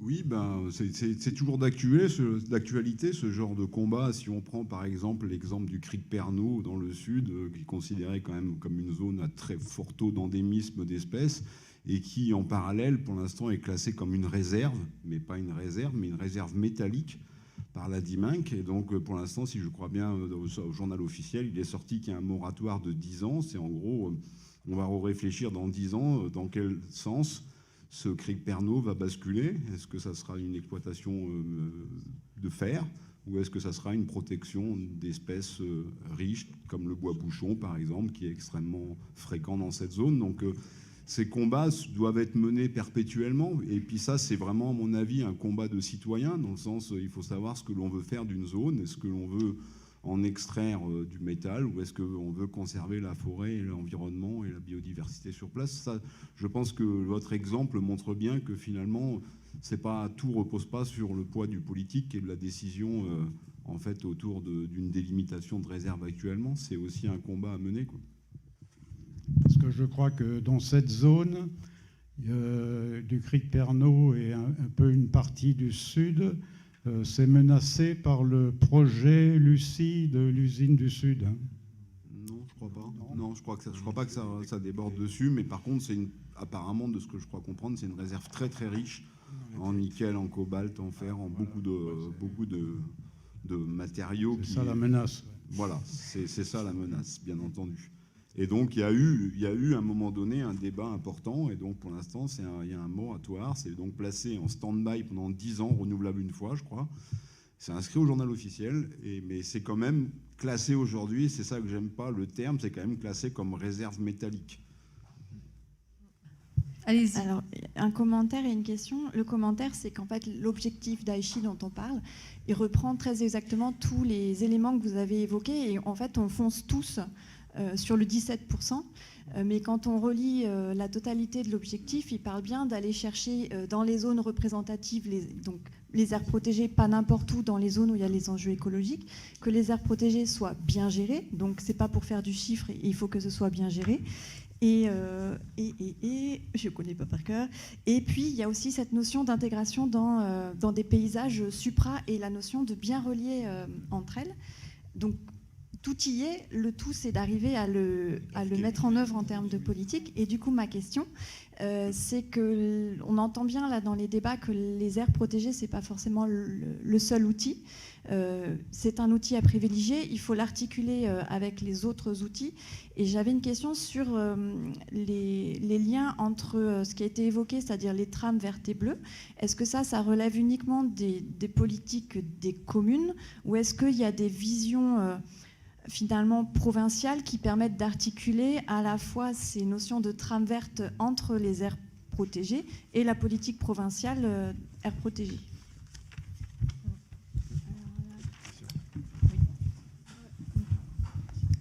Juste sur l'aspect provincial, la province, elle intervient au moment de l'élaboration des plans d'urbanisme directeurs et elle réclame aux communes ou aux instigateurs justement une étude d'impact, une notice d'impact sur les effets positifs ou négatifs de ce plan d'urbanisme directeur. Et dans ces études sont traitées la notion de trame verte et bleue. Donc voilà, c'est à ce niveau-là que la province elle intervient, c'est-à-dire qu'elle a un droit de regard et un droit de conseil aussi sur ses propositions dans les plans d'urbanisme directeur. Oui, juste pour en compléter, mais à peine. C'est-à-dire qu'effectivement, les compétences urbanistiques sont articulées entre les communes, les provinces et la Nouvelle-Calédonie. Donc la province est complètement partie prenante du processus de validation du PUD, donc de la trame verte et bleue d'une part. Et d'autre part, son outil principal, c'est quand même le Code de l'environnement qui s'applique aux communes. Et par le Code de l'environnement, on est, pour peu qu'on s'attache à le respecter, on est très actif dans la constitution de cette trame verte et bleue. Après, au niveau agglo, il y a aussi parfois au niveau de regroupements de communes, que ce soit des syndicats intercommunaux, etc. Il y a aussi des actions qui peuvent participer de la mise en œuvre de cette trame verte et bleue. Merci. Alors, je vous propose de retrouver nos intervenants à Koné. J'aimerais qu'on parle maintenant avec Wondiong et Josine de cette grande expérimentation que font la province Nord et l'association d'Ayoubik depuis plusieurs années sur la cogestion avec les populations locales. Actuellement, le massif du Mont-Panier fait l'objet d'une révision de son plan de gestion. C'est le 3e plan de gestion. Qu'est-ce qui doit évoluer dans ce plan de gestion? Alors, je m'adresse à tous les deux. Je ne sais pas qui veut commencer, Wondiong ou Josine. Moi, je vais commencer. Oui, Josine. Tout d'abord, je voudrais revenir sur une question qui a été posée. Ça fait partie de la réponse. Bien gérer une aire protégée, c'est aussi une notion de bonne gouvernance, que ce soit bien gouverné avec les différents acteurs qui sont la province, qui est elle gestionnaire responsable des aires protégées, de l'environnement, la compétence environnement. Excuse-moi, Josine, est-ce que tu peux rapprocher le micro un petit peu, voilà, parce qu'on ne t'entend pas bien. Les Merci. personnes qui sont liées, qui sont sur l'espace où est située l'aire protégée. Donc, dans le cas du Montpanier, on a cette notion de cogestion avec la province Nord depuis la création d'Ayubic en 2004. Et ça reprend un peu là, ce que Julie disait tout à l'heure, l'importance d'impliquer les populations locales, les communautés locales qui sont, elles, légitimes sur leur espace, qui ont aussi ils doivent faire partie aussi des décisions qui doivent être prises dans ce qui doit être fait ou pas dans ces réserves-là. Parce que c'est, faut rappeler, on est au niveau du Montpanier, il y a des terres coutumières, il y a des espaces, des clans qui sont liés à ces espaces-là.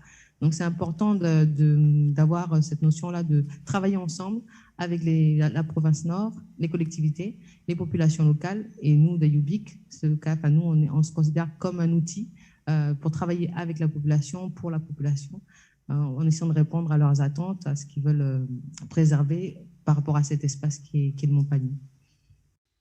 Josine a presque tout dit. Hein. L'idée de base, de la cogestion est assez simple.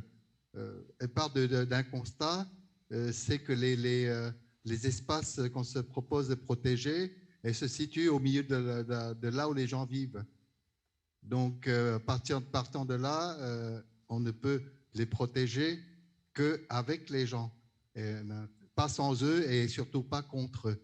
Donc, quand on parle d'air protégé, c'est quoi? Protéger de quoi? D'abord, protéger de l'activité humaine. Quelle activité humaine, d'abord? Donc, c'est des gens les riverains qui vivent autour, protéger de ces gens-là contre eux. Voilà, certainement pas. Donc, c'est là. L'idée de base de la cogestion, d'ailleurs, ça n'existe pas que sur Terre, parce que les collègues en milieu marin procèdent de la même façon. C'est une première constat. Le deuxième constat, c'est que là, on a une démographie, une densité d'habitants qui est très faible. Donc, la province, une collectivité comme la province, ou même toutes les collectivités en général, peuvent être présentes partout. Donc, il faut la collaboration et même la participation des gens autour pour arriver à des objectifs de protection, de conservation.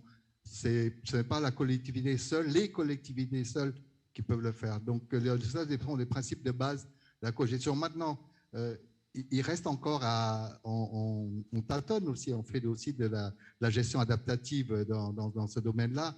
On a expérimenté avec d'Ayubic, les collègues de Milieu Marin ont expérimenté avec d'autres associations, avec les comités de gestion. On continue à progresser. Comment on peut définir de manière peut-être plus précise les domaines de responsabilité, qui décide, qui fait quoi, qui concerte qui, voilà. C'est des choses qui sont encore à parfaire. Et c'est un processus en cours, on est dedans, quoi. Voilà. Merci. Oui, excuse-moi, Je voulais juste compléter par rapport à ce que tu disais, le cas du Montpanier, tu as parlé du troisième plan de gestion qui est en cours d'élaboration. Voilà, comme il dit Van Zong, le modèle de cogestion, il s'adapte, il évolue. Et c'est ce qu'on veut poursuivre dans ce troisième plan de gestion, c'est continuer à faire ce travail de gestion communautaire, participative. Et voilà. Donc c'est un gros chantier qu'on travaille, qu'on mène ensemble. Alors, je disais, comme disait un homme très célèbre de Yengen, il disait « Notre modèle est devant nous ». Un modèle cogestion, il est encore devant nous. Merci, Van Diong. Je pense qu'il y a aussi la notion à rajouter, notamment en province Nord, de ces zones tabous, qui sont aussi des éléments, d'une certaine manière, d'une gestion ancienne, on va dire sans que ce soit forcément dicté par des collectivités ou par des accords d'Aichi. C'est quelque chose qui, nous, en tant qu'écologistes, en tout cas, on voit bien que ça fonctionne assez fortement. On a des exemples où on construit par exemple des modèles sur lesquels on considère qu'il y a des zones qui sont très sensibles au feu, et sortent de ces modèles des zones pour lesquelles on ne peut expliquer que le fait que c'est juste une zone taboue, et que donc le feu ne peut pas arriver dans ces zones-là d'une manière ou d'une autre parce que tout le monde le respecte depuis la naissance, quoi. Donc ça, c'est des éléments aussi qu'il faut prendre en compte comme une forme de co-gestion qui vient appuyer aussi le travail des collectivités, sans que ce soit inscrit forcément dans des accords d'Aichi. Et c'est ce qu'on appelle notamment des aires protégées non conventionnelles qui s'appuient au départ sur une relation de bon sens entre l'homme et la nature. Et on a un très bel exemple, Hubert, notamment à Guapin. Oui. Guapin, donc en province nord, également dans la région de Poya. Et c'est vrai que sur la carte que je regarde, bon là on est en province sud, mais c'est un peu le parent pauvre de la discussion. Ça n'apparaît pas sur les cartes. Et pourtant, quand les règles coutumières sont respectées, eh bien ça marche extrêmement bien. Par exemple, à Guapin, donc c'est la plus grande tribu de province nord, la deuxième du pays, avec 750 personnes, un vrai village au pied d'une réserve spéciale de faune qui est celle de Laoupigné, qui est une magnifique forêt humide de basse à moyenne altitude et qui est préservée par la population des tribus environnantes et particulièrement les gens de Guapin. Et dedans, vous allez y voir plein de roussettes. Plein de roussettes. Il n'y a pas de nid de roussettes dans la Houpigné. Les principaux et grands nids de roussettes sont en dehors de la réserve. Ils sont sur les terres tribales de Guapin. Et il y a des règles. Ce sont des zones, là où il y a les nids, il y a les gardiens, il y a les esprits, et on respecte. On ne tire jamais, on ne dérange pas un nid de roussette. Résultat, et on a fait des comptages, on a été à l'origine des comptages avec l'IAC et repris par les gardes nature de la province nord des nids de roussettes et du plus gros nid dans la vallée des Roches. On a dépassé les 10 000 roussettes lors d'un comptage. Donc on a plus de 20 000 roussettes sur les différents nids à côté. Ils ne sont pas protégés par la loi. L'espèce est protégée, mais le site n'est pas protégé. Et du fait du respect strict de cette règle, on les laisse tranquilles, on les chasse pour l'igname quand elles sont grasses et seulement à ce moment-là. Résultat, vous pouvez en voir, mais en quantité. C'est quasiment là aussi une aberration en Calédonie. Un nid aussi près, vous arrêtez votre voiture et vous voyez, on emmenait les gens à la fête de la nuit de la chauve-souris voir ce spectacle incroyable. C'est le seul endroit en Calédonie où vous pouvez voir ça, parce qu'il est c'est à portée de fusil. Et donc, la collectivité provinciale a la chance d'avoir une forêt sur la Houpigné dans un état magnifique, parce que les gens de Guapin protègent les roussettes autour, et ces 20 000 jardiniers de la forêt, eh bien, chaque nuit, alors en fonction des floraisons et des fructifications, vont polliniser, disséminer les graines des arbres de cette forêt. Donc là, on voit toute la puissance de l'engagement des règles qui ne sont pas conventionnelles. Donc ça peut être aussi la puissance du citoyen, hors coutumier aussi. Hein. Quand on décide en métropole, il y a tout un réseau de refuges LPO.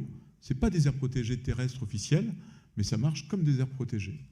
Et en Calédonie, on pourrait tout à fait, et nous on est très promoteurs, avoir cette reconnaissance du réseau de ces tabous ou systèmes coutumiers qui viendraient s'ajouter au réseau conventionnel et qui montraient, voire même des propriétés où les gens s'engagent, chez nous c'est un refuge, et d'avoir la véritable vision de l'effort des 271 000 Calédoniens par rapport à la protection des habitats et des espèces. Donc là, il y a véritablement quelque chose aujourd'hui qui n'est pas dans le radar, alors que, et donc c'est pas les 17%, d'Aïchi, ça rentrera pas dedans. Alors, aujourd'hui, c'est pas comptabilisé dedans, mais ça devrait l'être. En Calédonie, j'entends. Voilà. Justement, Elisabeth, nous avons peut-être un spécialiste des roussettes ici dans la salle, oui, donc Malik, qui a peut-être une intervention. C'est parfait, on vous écoute. Bonjour à tous, merci pour vos interventions. Donc oui, au sujet des roussettes et aussi de tous les autres disperseurs et pollinisateurs, c'est des éléments à prendre en compte dans la gestion. Et qui peuvent justement, comme le disait Philippe, reconnecter tous ces espaces fragmentés, voire très fragmentés, avec les roussettes sur plusieurs kilomètres, voire plusieurs dizaines de kilomètres.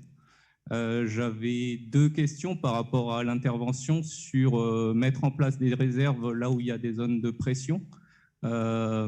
C'est peut-être aussi important de prendre en compte des zones un peu plus vierges ou moins impacté pour minimiser l'effort à mettre en place pour conserver la zone ou retrouver un état initial, avec pas mal de réserves qui ont été mises sur des zones où il y avait de la coupe forestière et du coup des efforts de replantation ensuite pour retrouver un état le plus proche d'un état initial. Et une autre question par rapport à la ville de Nouméa sur le choix des espèces plantées, notamment avec les espèces de palmiers qui sont plantées en nombre, ou peut-être que c'était des actions anciennes, notamment à l'entrée de la ville. Oui, plutôt dans la ville. Oui. Alors,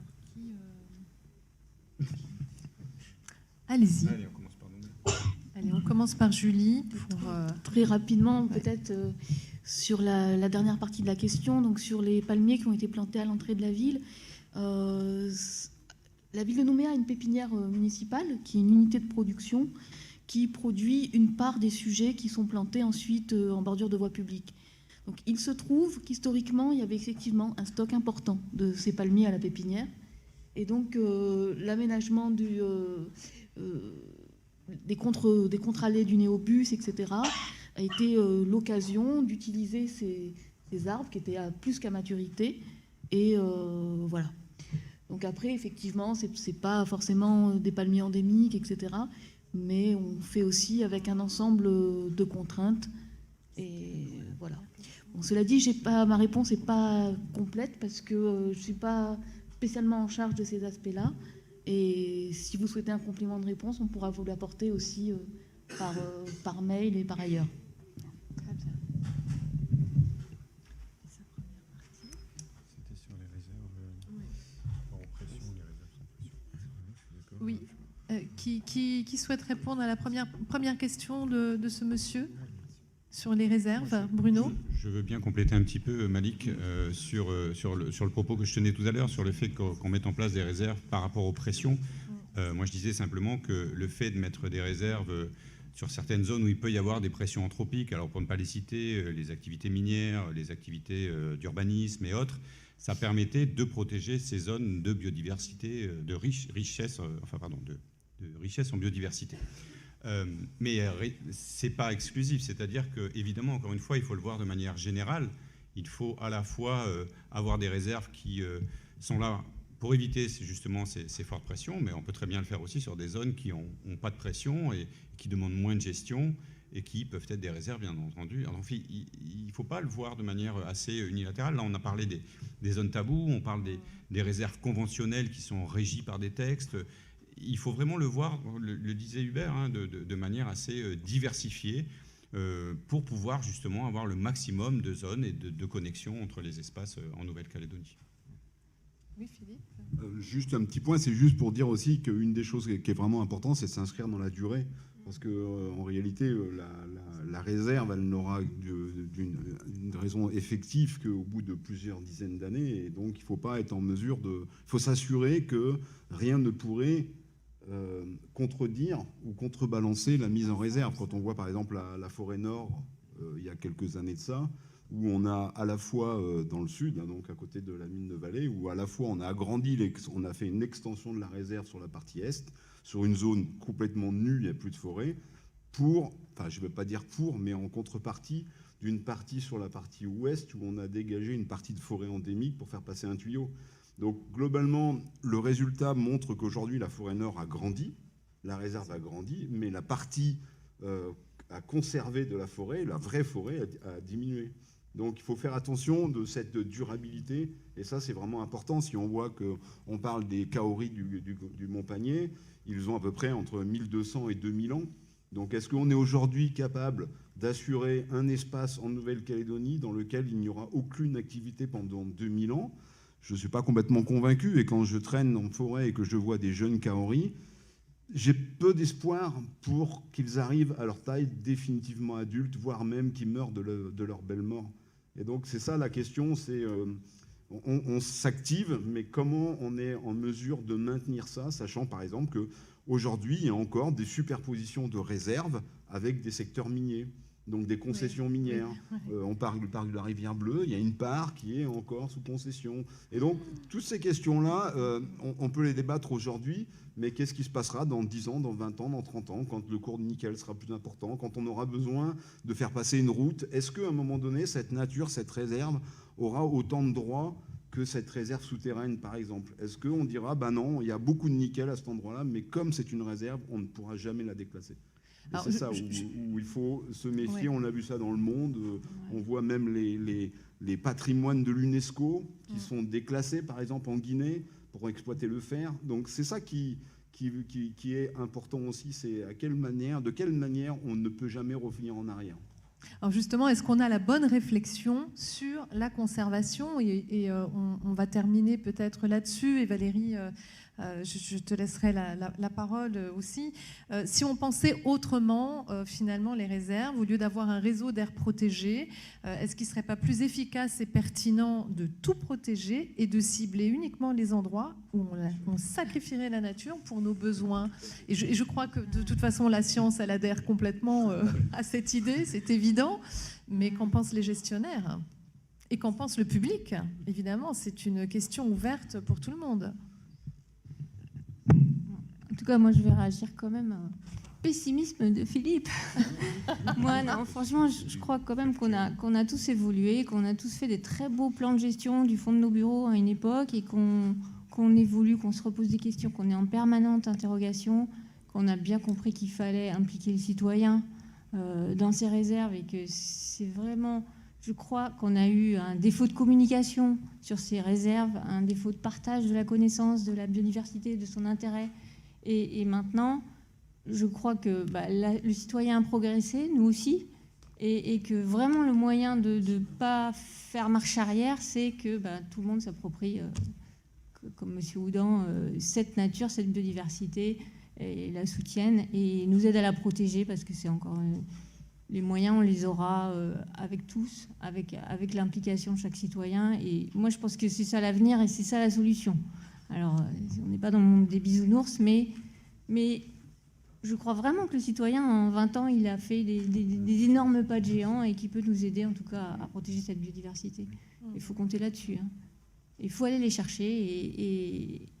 Et nous aussi, on fait du participatif à la province Sud. Et vraiment, on sait que sans tous les associations qui œuvrent avec nous, sans les comités techniques, sans les coutumiers, on n'y arrivera pas. Et c'est vraiment cette façon-là, la façon de l'avenir de gérer les aires protégées, c'est de le faire avec les citoyens, avec tous les acteurs, avec les scientifiques. Et on en est vraiment conscient. Et moi, je crois que il n'y a que comme ça qu'on peut y arriver. Sur protéger, tout mettre sur cloche, je ne me prononcerai pas. Hervé, Philippe, Bruno. Oui. Oui, alors on va vous amener... Ah, vous l'avez le micro, très bien.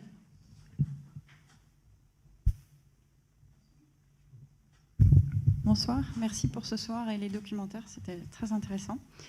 J'ai une question, mais c'est peut-être... plus de l'ordre d'un débat, ça va rester général, mais sur la problématique du feu, sur le drame du feu. On a vu ce que ça donne dans d'autres pays, on a vu l'année dernière en Australie. En Calédonie, il y a eu malheureusement aussi des drames. Il y a le feu de la montagne des Sources il y a des années en arrière. Il y a eu le Wentoro il n'y a pas si longtemps, comme Hubert l'a cité. Comment est-ce que ça a évolué ? Donc on parlait d'évolution, vous parliez d'évolution des 20 dernières années, par exemple. Comment est-ce que ça évolue entre ces 20 dernières années et encore récemment? Qu'est-ce qui est prévu pour continuer à lutter contre ce drame? Parce que ça reste un drame pour l'environnement, mais un drame pour l'humain aussi. Dans certains pays, on est condamné, c'est qu'on est considéré comme un crime. Donc comment est-ce que ça évolue ce sujet, en fait? Je ne sais pas comment on peut l'appeler, mais merci. Alors, on va vous répondre, mais je vous invite également à aller voir en replay, donc Empreinte sur les feux de forêt, qu'on a réalisé en fin d'année dernière. Alors, l'émission, mais également le ciné-débat sur Calédonia Conférence, toujours sur le site calédonia.nc, dans l'onglet replay, Calédonia Conférence. Donc, on a fait un ciné-débat sur le thème du feu à Nouméa, mais on est également monté en faire un à Koné. Donc, les intervenants étaient différents et les contenus étaient vraiment très, très intéressants. Je te laisse la parole, Hubert. Très rapidement, pour poursuivre après le débat, si tu veux. Alors, de ce côté-là, il y a le risque, il est en train d'augmenter, clairement, dans le contexte. Comme le dit, alors, il y a plusieurs éléments qui jouent en notre défaveur. Alors d'abord, on n'a pas une culture de lutte contre les feux pour les milieux naturels en Calédonie. On est organisé par rapport pour protéger des infrastructures, etc. Et ça fait seulement quelques années, et même quasiment depuis le feu de la montagne des sources, où il y a un repositionnement par rapport à cet enjeu-là. Avant, on laissait brûler. Donc ça bouge maintenant, mais les moyens ne sont pas encore largement, pas encore à la hauteur. On a plus de camions, mais ce n'est pas les camions qui vont changer le problème pour des sites naturels qui ne sont pas accessibles par les voiries. Un des éléments, donc il y a cet aspect infrastructurel où on est en retard. On n'a pas de gros bombardiers d'eau pour intervenir sans voirie. On fait encore peu de projections, ça commence, les IDH, des projections d'hommes, de dispositifs héliportés d'incendie. Comme le disait Philippe, un des gros problèmes, c'est l'extrême fragmentation de la forêt calédonienne qui facilite le paysage est de plus en plus perméable au feu. Dès qu'on a une fragmentation, ça veut dire qu'on a une zone plus sèche que la forêt, et le cœur de la forêt, donc le feu va pouvoir passer facilement. Donc ça, c'est un énorme problème dans un contexte de changement climatique, et ça, faut rajouter cette couche-là, où si on a une diminution des précipitations qui sont prévues en saison sèche, ça veut dire qu'on va avoir des sécheresses extrêmement fortes. Rappelez-vous ce qui s'est passé en Californie. Il y a eu des cumuls de jours caniculaires qui n'avaient jamais été atteints depuis un siècle qu'il y a eu de suivi des températures. Et donc ce qui fait qu'on a atteint ce qu'on appelle les tipping points, des points de dessèchement du sous-bois des forêts qui n'auraient jamais dû être atteints en termes de niveau de dessèchement. Et donc le feu, au lieu de s'arrêter sur la lisière de la forêt, ce qui fait généralement en Calédonie, le premier pompier, dans l'émission on le dit, le premier pompier de la forêt, c'est la forêt elle-même, c'est son humidité. Le feu mange la lisière et s'arrête. Et c'est la récurrence des feux qui fragmente, qui fait reculer chaque année. Sauf que là, si on arrive dans des années de cumul de jours caniculaires, de cumul d'alizés, on va avoir comme fin 2005, feu de la montagne des sources, le feu va rentrer et va traverser des massifs forestiers et les brûler intégralement. Sauf qu'on va être dans les zones les moins accessibles du territoire. Quand qu'on a mobilisé 400 bénévoles fin 2005 aux côtés des sapeurs-pompiers, la grande motivation, on avait 3 aires protégées qui étaient menacées et qui ont été touchées, mais assez peu. Le parc provincial de l'Aty, le parc provincial de la Rivière Bleue, 30 hectares seulement ont été bouffés, et la réserve intégrale de la montagne des sources, où là, elle a davantage ramassé.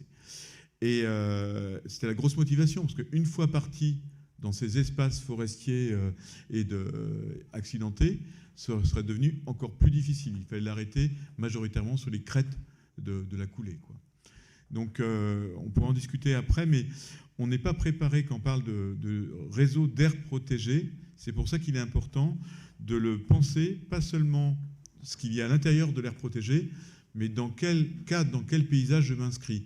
Et la première solution, eh bien, ce n'est pas le nombre d'hélicos dans le ciel, c'est de baisser le nombre d'incendiaires. C'est la vraie solution, c'est cette cogestion. Si on est 271 000 à ne pas prendre le risque avec l'allumette, c'est plus un problème. Les feux naturels, par foudre, sont extrêmement rares en Calédonie. Moi, en 20 ans, j'en ai constaté un seul. Mais contrairement à l'Australie, on est quasiment dans des proportions inversées. Mais voilà, là-dessus, on n'est pas préparé encore, ça avance. Mais véritablement, c'est une vraie épée de Damoclès pour le réseau d'air protégé terrestre calédonien. Merci Hubert. Je suis désolée, mais le temps avance malheureusement. On va devoir clôturer, donc je vais laisser la parole pour commencer à Koné, Élise. Donc peut-être un petit mot pour clôturer. Déjà, merci au public de Koné de nous avoir rejoints. Merci à nos intervenants d'avoir fait le déplacement jusqu'à Koné, ce qui vous aura évité de venir jusqu'à Nouméa. Donc c'est vraiment formidable de pouvoir être tous ensemble comme ça en direct. Et donc Élise, ou peut-être si Josine et Van Diong veulent dire quelque chose également, la parole est à vous. D'accord, donc je vais laisser la parole à Josine et Boy.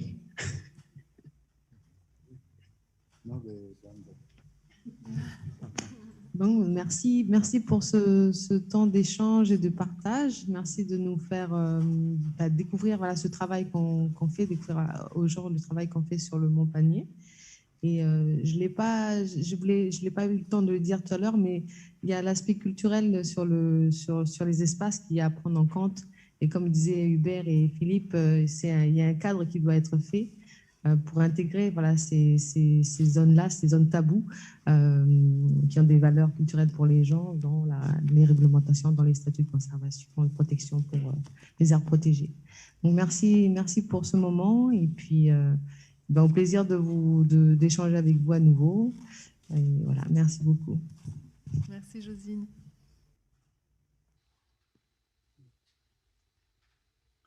Merci. Je renouvelle mes remerciements de Josine pour l'organisation de cette émission. Bon, c'est toujours sur des espaces un petit peu trop courts pour dire tout ce qu'on a envie de dire, pour poser toutes les questions qu'on a envie de poser. Alors, je ne sais pas si c'est volontaire ou quoi, mais sur cette émission, en tout cas cette soirée, il arrive un moment qui est pas mal parce que c'est un moment où on est un petit peu à la croisée des chemins sur l'avenir des aires protégées, sur les stratégies quand on se pose sur les aires protégées, parce que c'est un travail qu'on va commencer avec nos collègues de la province sud et j'espère la province des îles et l'aide de l'OFB, que je salue Céline ce soir. Voilà, donc ça arrive au moment où on se pose ces questions et on espère, on veut aboutir à une stratégie, quelque chose de construit, mais sur des bases construites, non pas sur des bases théoriques, mais sur les bases réelles de l'expérience, de ce qu'on a appris sur le terrain toutes ces longues années. Voilà, donc je crois que cette émission tombe pas si mal. Merci. Merci Won-Diong. Ok, donc moi pour terminer, je voudrais remercier tous ceux qui sont venus du côté de l'Université de Bako. Merci pour l'organisation de ce débat et j'espère que toutes les réflexions vont permettre des actions pour justement protéger notre biodiversité pour nos petits arrière-petits-enfants. Voilà, merci. Un grand merci à toi, Élise, également. Et puis, je laisse maintenant la parole à nos intervenants à Nouméa. Si vous voulez dire un petit mot, quelque chose que vous auriez absolument aimé dire au public ce soir, par exemple, pour clôturer. Un truc pour terminer. Moi, c'est vraiment, je pense que la notion qui émerge aujourd'hui, c'est vraiment cette idée de coviabilité écologique, et en fait, où il faut reconnecter les chercheurs, les gestionnaires, la population, et aussi peut-être dire un truc, c'est que la notion de réserve ou d'aire protégée, c'est quelque chose qui apparaît récent, on va dire, c'est après la Seconde Guerre mondiale, mais c'est un moment où les pressions s'accélèrent parce qu'on est de plus en plus nombreux, et on est de plus en plus d'humains, donc en fait, ça devient de plus en plus prégnant, mais il ne faut pas oublier que ça, il y a une dimension culturelle, et l'homme, il s'est toujours posé la question de la conservation de la biodiversité, c'est les fameux tabous, ce sont les fameuses forêts sacrées, et finalement, et puis si on revient historiquement sur les vraies premières réserves, il ne faut pas oublier, les premières réserves qu'on a fait aussi, c'est pour un caractère esthétique. Il n'y a pas qu'une fonction. La biodiversité en soi, elle a aussi une fonction qui est esthétique. Il ne faut pas l'oublier. Ça aussi, c'est un élément fort. Et les premières réserves qui ont été faites, c'est Fontainebleau. Et Fontainebleau, c'était une réserve parce que c'était une des dernières forêts où il y avait des arbres morts, etc. Et c'était une réserve d'abord esthétique. On connaît tous les tableaux de la fin du 19e qui ont été faits à Fontainebleau. Et donc ça aussi, donc, il y a une dimension culturelle. Et en fait, s'il y a un message à retenir, c'est l'homme, il n'est pas contre la nature, il est dans la nature. Et s'il n'y a pas de nature, il n'y a pas d'homme. Et faire des aires protégées, c'est maintenir la capacité de l'homme à continuer à bien vivre. Et aussi, de la biodiversité, il n'y a pas, à toutes ces échelles, elle a de la valeur. Il n'y a pas une biodiversité qui vaut plus qu'une autre. C'est vraiment l'assurance tout risque du vivant et c'est l'assurance tout risque de l'humain. Donc préserver la biodiversité, c'est partout, mais en accord avec l'homme. Ce n'est pas l'homme contre la nature. Voilà ce que je voulais dire.